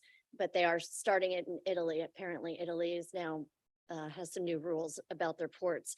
So on your plans, your port infrastructure development program, I see that you're increasing speed, increasing efficiency, and the processing time, which you said would decrease some emissions because you're getting moving faster through there. But my question was, have you heard of this type of technology, and have you looked into any plans? They have not contacted us. Okay, at I will all get you about their information. turning emissions into electricity. Now, one of the things that's similar but different is it's cruise ship shore power. And that's where you build a really big transformer on the dock, and which is hooked up to Florida Power and Light. And when the ship comes in, instead of them having to sit there for 12 or 14 hours and run their diesel generators, you take a really big cable and plug it into the side of the ship like it was a Tesla. And you run, and you're running the ship off of shore power, so that you're not running the diesel engines while it sits there. And we've got some grant feelers out there, and there's another federal grant that we'll start working on probably next month, that's due at the end of February, that covers shore power. Obviously, this is not inexpensive to do. And it's not just us. The cruise line has got to be willing to make a significant economic investment to hook up their side of the ship. But it's being looked at. Okay, that sounds wonderful that you're looking at that, but this was actually taking the emissions, capturing it and converting it into electricity, ultimately saving the port a lot of money. Right, but again, So- we're not, but, right, understand, Yeah. but again, nobody's come to talk to us. Okay. And we're not being fined for what we have. Okay, thank you. All right, great. Commissioner Diaz, thank you. You started the presentation, that very first slide, and we don't necessarily have to go to it, but it had a really great overview shot of a particular area of concern of mine. The port overall is tremendous for Lake Worth Lagoon in terms of not just economic, but all the support and the industries you support. But one thing has always kind of stood out to me, and that first shot in your presentation really highlighted it for me, and that's the handling of the metal, the scrap The metal. mixed metal scrap. Yeah, so I'm curious if has there been a conversation to improve the protection of it? Because you essentially have heavy metals exposed to atmosphere in the lagoon, which isn't great for water quality. But is there opportunity to improve that and maybe shelter it better? Actually, there's a number of things going on there that you just can't see, that you can't see from the picture. Like the drain. Right, there's the drainage. Well, one, the metal that comes in it's been checked before it comes in. It runs through a radiation portal monitor, just like Customs has, to make sure that somebody didn't dump some medical waste in it to try to, solve their own problem. So it's all checked before it comes in. Once it gets there on the pile, it's not leaching down into the sand in the aquifer. If you've been down Tri-Rail, it's like a junkyard from here to Miami, all the scrap yards and rusting cars and everything. And they're sitting there in the sand. Here, this is sitting on 16 inches of granite reinforced concrete. You could land the space shuttle on that pad. It's so strong. So there's nothing going down into the aquifer from there. Plus, as you've noticed, we've got the drain. And the way the dock is designed, if you're on the scrap metal side of that drain, the dock runs down into the drain. And when you go through the drain, it runs up to the edge where the intercoastal or the slip is. And since water doesn't run uphill, everything's going into the drain. So we're not having direct discharge. Once it goes around the drain, it's going into a large oil separator that's buried underground that sorts out all of the heavy metals and everything that you shouldn't want going into the water before that water goes out into the lagoon. Plus, we've got Florida Department of Environmental Protection permit to do all of this, and they come around and do an inspections unannounced. Plus, we have our requirements to check everything. And as a rule for FDLE, for the heavy metals and stuff, whatever's going in can't be beyond like 0.02 whatever. We tend to run 0.002 whatever. So it's really clean water going in. Plus, how many millions of dollars has Palm Beach County spent on sinking ships out there for artificial reefs? Okay, if I took the ship that was on the other side of the dock and ground it up, it would look like that pile, or you can take it out and sink it. And I would present that the scrap metal pile is cleaner than that ship that's being sunk. Thank you. That was my follow-up. I think you answered it. I'm sure with your permitting, you have probably fairly extensive water quality monitoring that you have to do around that area just to make sure there's no And leaching. we have never failed. Good to know. Thank you. All right. Any other cards? Any questions? Thank you so much. And honestly, thank you for making, you kind of wove in some storytelling too, which helps us wrap our brains around the everyday that you guys are working on so much. We appreciate that. And also personally, it was great to hear that Brightline had one more wonderful thing that they brought to our community by adding that bit of rail to help us safely get across every morning. And Dr. Poole, thank you for allowing me to present. All right. Fill so- in. Sorry, our Thank you. executive director has one more statement. If you could Sure. wait one moment. Yeah, I want to give, thank you for the presentation. Thank you, Commissioner Poole, also for encouraging us to have this presentation. Also, we really enjoyed the port tour that we did with you a few months ago. So hopefully we can coordinate another one maybe in the next year for our newer board members. And also just want to mention to everyone, we will share the link to the video via email after the and the presentation after this meeting. So And it runs really smooth on YouTube. okay, great. Thank you Okay. very much all. you. Thank you so much, Mr. Baker. We really appreciate you coming in today. You're welcome back anytime. All right, so we're going to move along. Our next information item will be from Palm Trans. So I'm going to invite Clinton Forbes, Palm Trans Executive Director, to present on this item. Hello, Thank sir. you, Madam Chair and members of the Transportation Planning Agency. We'll try to be as brief as possible. We know you are at the end of your agenda. Today, we would like to just briefly present to you, as requested by the Board of County Commissioners, our efforts on making our system more efficient. I like this starting slide because it really exemplifies Palm Tran, its assets and its people. These are our three modes. And of course, those are our people. We're a 1,000 people organization, 650 under the Board of County Commissioners and more than 400 contracted employees. And of course, what we do at Palm Tran is we provide access to opportunity for everyone. And when we think about and execute that access, we think about the three pillars: safety, efficiently, and courteous. And so in terms of what we'll be talking about today is that pillar of efficiency and how we believe we are fiduciaries and we have fiduciary responsibility to ensure that we spend the county's dollars wisely.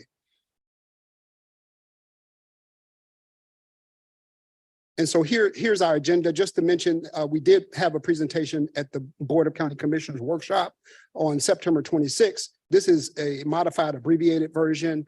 So there are some pieces that we have left out in the interest of time, but this is our agenda. We'll be talking about the fixed route efficiencies, operational efficiencies, our connection efficiency project and paratransit service, and talk about some of the board direction we received at our last workshop. These are our three modes, just to show you, the assets we use to provide service, to access to opportunity. Our fixed route, which includes 150 vehicles, 40-foot vehicles, our paratransit, which we consider cutaways, that provide service to our elderly and disabled, and mobility on demand. Today, we will only be talking about our efficiency efforts in those two modes, fixed route and paratransit. And so we'll jump right into our fixed route service efficiencies. Palm Tran has 31 routes that traverse almost every corner of Palm Beach County. Many of our routes are very productive. And when I say productive, we carry people, more than 12 to 15 people per hour, which is the standard of good ridership. But there is about a third of our ridership, a third of our routes that's not very productive. And so what we are doing, and we've been directed by the board, is to look at those routes and see how we can do something differently, see how we can make them more efficient, and look at some other mobility options. So here are two routes that we've identified in our transit development plan that we are looking at doing something different. The Route 21, as you can see, is the major destinations is Gardens Mall, Palm Beach Gardens, Palm Beach State College, Azuria Estates, formerly Stony Brook, Magnolia Park Tri-Rail Station, and the municipalities this route serves are Palm Beach Gardens, North Palm Beach, Lake Park, Riviera, and Magnolia Park. We are recommending eliminating this route, Route 21, and modifying routes 20 and 33 to provide coverage and add a transport network company voucher pilot program. And essentially that route this program will replace Route 21. Commissioner Bernard, myself, Dr. Botel from the city of Riviera Beach, and Mr. Bondland, we actually took a trip on this route. As you can see, it is somewhat of a circuitous route. And what makes a route, ridership friendly is a route that is frequent, a route that is linear, and a route that is typically located in more densely populated areas. This route, as you can see, is somewhat circuitous, and it's really, really low performing. So we are recommending eliminating this route and introducing a TNC voucher pilot program and modifying routes in the area to provide coverage for those people that are impacted. The other recommendation is the complete elimination of Route 52, which is actually at the bottom of the list of the 31 routes. Route 52 is located in Royal Palm, Wellington area. It serves Loxahatchee Groves, Palm Beach State College, Palms West Hospital, Wellington Regional, and so forth. I've ridden this route myself several times just to see what the ridership actually looks like, different segments, different times, and the ridership is extremely low. We have great people riding, a few that are riding, but it is extremely low. So we are eliminating this route and introducing a TNC voucher pilot program to replace it completely. And we'll share with you how that works. There are some other cuts we won't go into for the interest of time, 20, 47, 64, 70, and 92. So we'll talk more about how this is going to work with these modifications. And so we talked about this. We'll just move on here. So with these eliminations in terms of efficiencies, we recommended to our board to eliminate routes 21 and 52 and some other cuts, which generates a savings of approximately $2.4 million. We asked the board to reinvest these savings in, of course, covering the eliminations with TNC's, a transport network company, and to introduce increased frequency on Route 3. And Route 3, you could see on the right side of this slide, the magenta line that goes down the spine of Palm Beach County from Palm Beach Gardens to Boca Raton. It is, as you can see, almost a straight line. It is extremely linear. And it's Route 3, which is on Military Trail, and it's a pretty productive route. And so we are asking the board to reinvest our savings into this route, as well as the TNCs and some other modifications to the system. I do want to point out Route 40, which is essentially a lifeline service from the Western community, Glades community, goes up Southern Boulevard to Wellington and then downtown through Southern Boulevard. We are recommending changing Route 40 to serve 441 to Okeechobee, and from Okeechobee to downtown West Palm, which creates, Valerie, that L we've talked about, and which will provide definitely more ridership and more frequency of service along that very important corridor.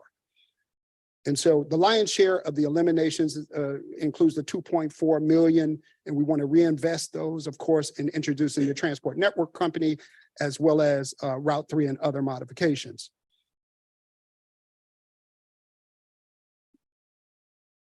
Sorry about that here. Okay, here's just a quick illustration of what happens when we turn up the dial on frequency. These are 4 of our most productive routes in the system: routes 1, 3, 43, and 62. 1, of course, is US 1, the north-south route. 3, we talked about. 43, Okeechobee Boulevard from downtown to Wellington. Route 62 is Lake Worth to Wellington Mall. Very, very productive. But as you can see, the routes that I mentioned, they have 20-minute frequency. And as you turn up the dial on frequency, you increase ridership. That is actually a fact. You can see from Route 43 during RPM, we turned up the dial on frequency for moving that route from a 30-minute frequency to a 20-minute frequency. And you can just see the increase in ridership from 2021, 15%, from 2022 to 23, 22%. And so we anticipate the same thing happening in this very important corridor on Military Trail that serves employment centers like Gardens Mall, the VA Medical Center, the Town Center at Boca Raton. Here's just a snapshot of a busload of folks on Route 3 during a peak period. We have state-of-the-art video surveillance equipment. And so our staff occasionally just peers into the vehicle just to get a caption of what the ridership is looking like. This is what we call in transit crush load. We'd like to see this photo because it's folks that are riding, but it's not as convenient for the customer because it's crowded. And so by introducing more frequency to Route 3, we'll essentially add 6 buses and it'll address, some of the overcrowding during peak period. And so we talked about Route 21, that we're eliminating Route 21 and introducing a TNC. We talked about Route 52. Route 92 is in the southern part of the county in Boca Raton. Route 92 currently operates every 60 minutes east-west on Palmetto Park Road between State Road 7 and Ocean Boulevard. The route has relatively higher ridership west of Meisner Boulevard than east. So based on this low demand, the eastern segment is proposed to be eliminated and replaced with a TNC voucher. So the route will essentially terminate at Southeast Meisner Boulevard instead of continuing east to Ocean Boulevard. And so we'll be introducing a TNC voucher pilot program for the segment that we are eliminating. And so how does this work? And so every public transit trip on a fixed route usually begins and ends with either a pedestrian trip, a cycling trip, or someone drop you to the bus stop. You have to get to the bus stop, right? So this new approach will actually, improve the convenience of the customer accessing the fixed route and improving the mobility within a particular zone or community. So how it works is a customer will, from their home, just like they will hail an Uber or Lyft, will hail an Uber or Lyft from their phone and select their origin, the curb or predetermined point within the zone. They'll select the destination within the zone, and the customer's trip cannot extend beyond the zone. That's the kind of shaded area, and we use Route 52 as an example. And so if the trip is within 2.5 miles, this customers will pay $2, a $2 copay. That's the same as fixed route. And the county will subsidize $8 of the trip. That's an $8 voucher that they will get for the $1 for the one-way trip. If the customer trips exceeds the subsidy within the zone, the customer will be responsible for the difference. So essentially, if the customer, even if the customer doesn't want to connect to a fixed route, and there may be a barber shop or a Publix grocery store within the zone, they will essentially have access from their home to that convenience store or barber shop using this transportation mode, paying the $2 copay, and the county, of course, subsidizing $8. If they have a longer trip that, for example, from Royal Palm, they wanted to get downtown West Palm, they will then connect to a bus stop using this service, and we'll geocode all of the bus stops, with Uber, so they'll know they can drop someone off within 400 feet of the bus stop, and they'll be able to transfer to the fixed route bus to go downtown. So also, if a customer does not have a smartphone or requires an ADA vehicle, ADA accessible taxis will be deployed by telephone. So that's essentially how the TNC voucher program will work. And we presented that to our board. We presented a much more detailed presentation to our board on some of the savings. As most of you know, PalmTran pulls a significant amount from ad valorem equivalent dollars to support its operations, more than $111 million annualized. And by direction of the board is to see how we can begin to address the amount of money actually transferred to PalmTran for support. And we have actually identified over $5 million of annualized savings for the FY 2024 budget year that essentially won't be transferred to Palm Tran from ad valorem dollars in maximizing grant revenues and eliminating some operational redundancy. And lastly, the connection efficiency project, the implementation of our paratransit efficiency efforts. The connection efficiency project really was envisioned to address the rapid growth and increasing costs of Palm Tran connection service. That's our service for the elderly and disabled. And this is, since we started this in 2019, it's been slowed by COVID-19, and we're kind of getting back on track with it. We've already implemented some things that have begun to slow and manage the growth. But we wanted to show this to our board in order to move in the direction of addressing the high cost of paratransit service. And just to show you, when we compare to our peers and some even not our peers, our proportion of paratransit to fixed route is definitely out of kilter when you look at our peers, right? And I'm very aware of how this should work because I've worked and served at two of the agencies on this list, Miami-Dade and Jacksonville, and of course, Palm Tran. And you can see a third of our paratransit service in proportion to our fixed route. That's extremely high.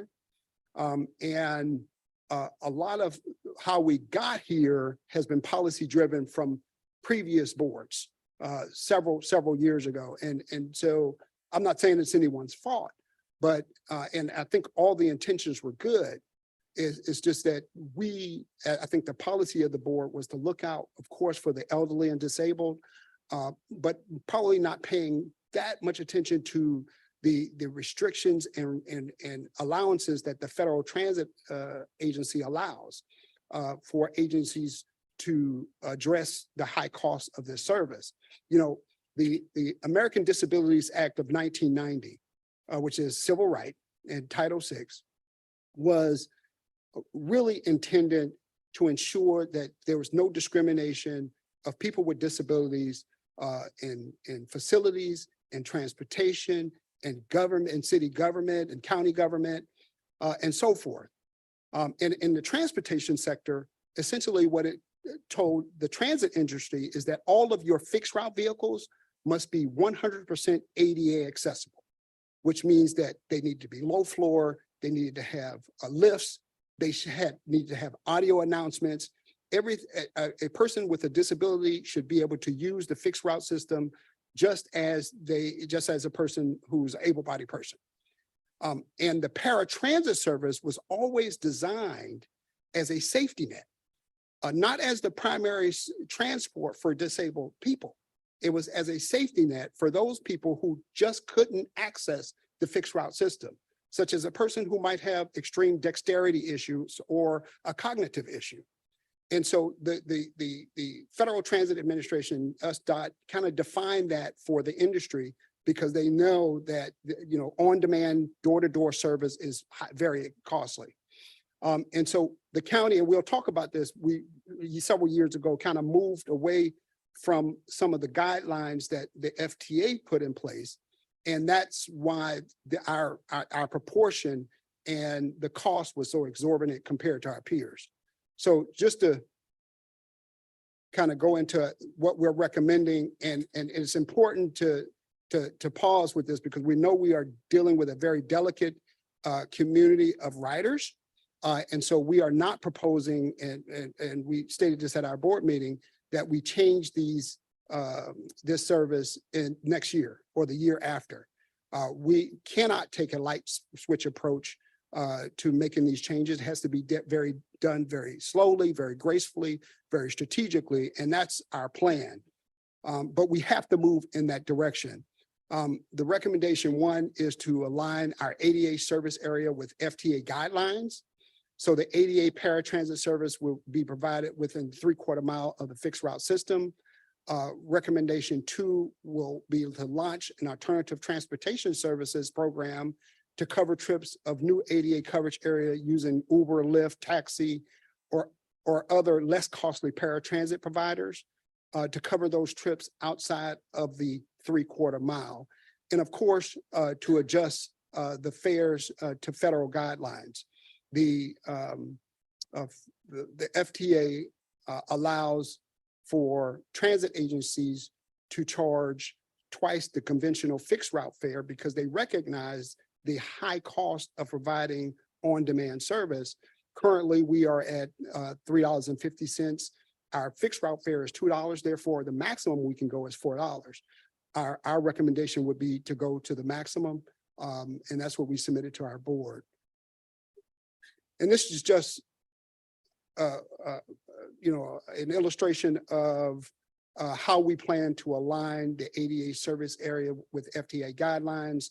You can see that the map on the right is the fixed route system. Those are the squiggly sort of magenta lines. The map in the middle is the 3/4 mile ADA buffer. That's actually the service we're required by federal guidelines to provide paratransit service within 3/4 mile of the fixed route system. And our policy, essentially what we're providing today is we're serving all of Palm Beach County. And that's why the cost has been so exorbitant. Here we go here. And this just, breaks it down and gives you some of the areas that are kind of outside of that 3/4 mile buffer. And in terms of the number of riders in 2022, there were 8,000 rides on paratransit service. 5,420 of those rides were within the 3/4 mile, what the guidelines allows us to provide. Outside of that, 2,650 were considered transportation disadvantaged. Now, what we're saying is we're not cutting off the service of those 2,650. What we're saying is we can provide a less costly transportation alternative for those 2,650, which in some cases might be even better service than the paratransit ADA service. And so that's our proposal. Again, we plan to do this over time. We plan to hold the hands of this community of riders as we begin to implement this. We plan to update our board as they've requested on basically step by step as we move through this process.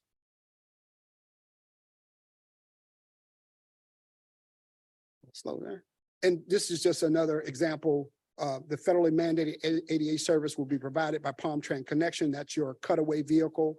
And then the alternative transportation service will be provided, outside of the ADA service area, potentially by an Uber or a Lyft or a taxi or a paratransit connection vehicle. And so it will be a mix of vehicles that we can provide the service outside of the ADA, the 3/4 mile. And again, on the fare, we talked about this, the FTA recognized the high cost of paratransit operations and allows for higher fares.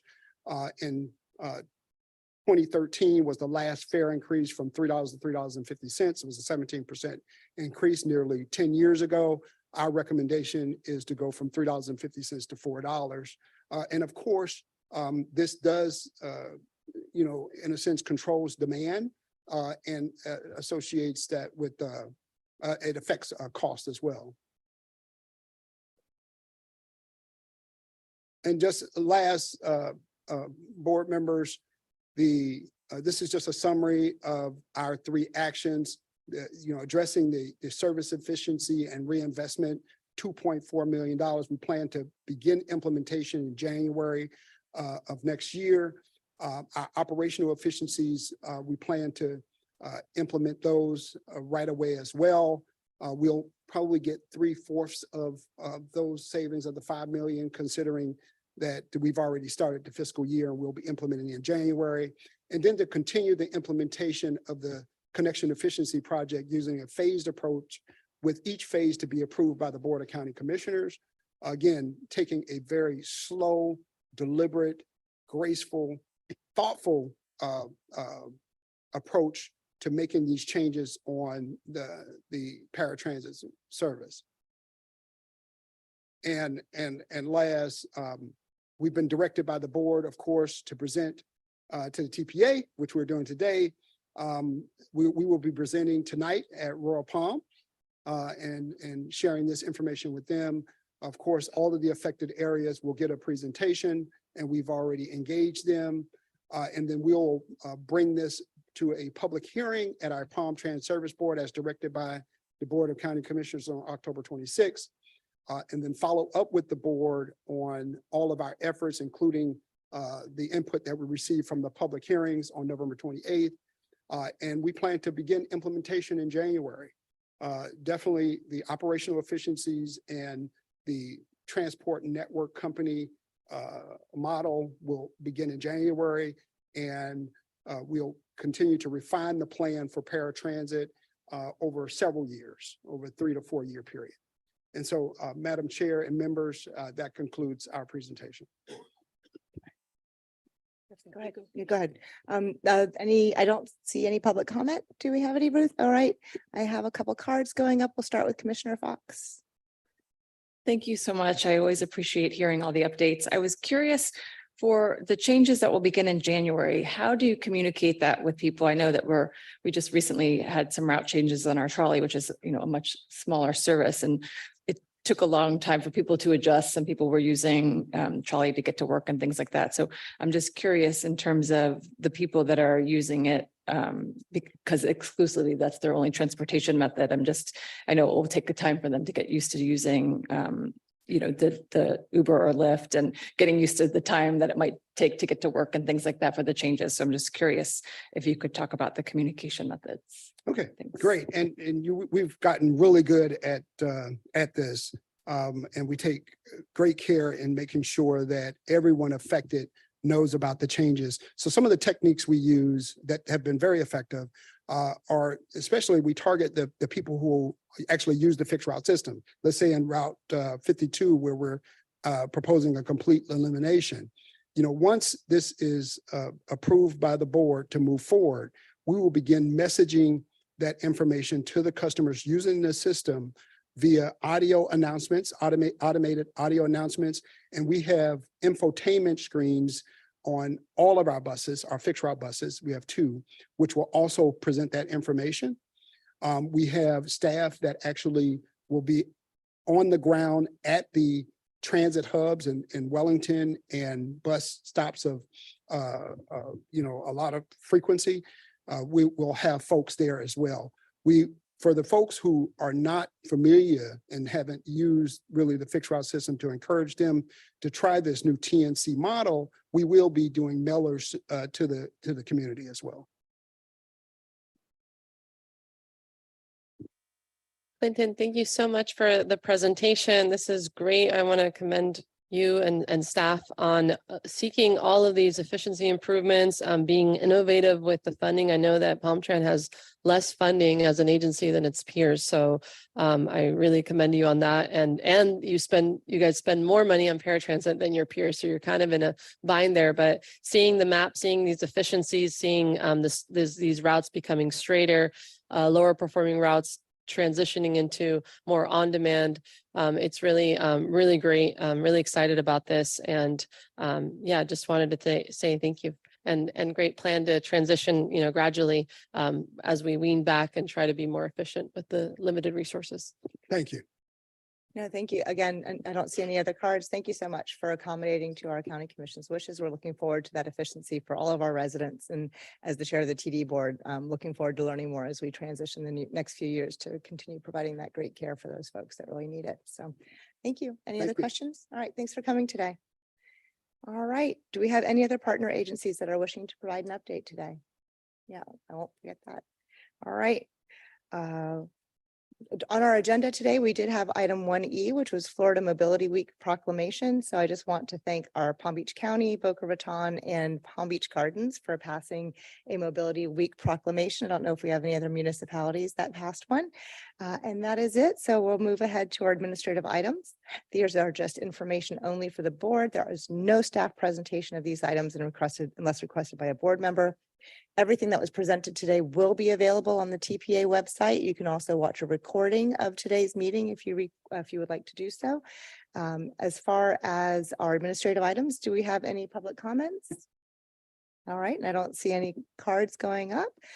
So moving right along, our next board meeting is scheduled for December 14th. We will take November off. It'll be the first month that we haven't met this year since we had the meeting during the other month we normally would have had off. So with that, I will see everybody on December 14th, and this meeting is adjourned.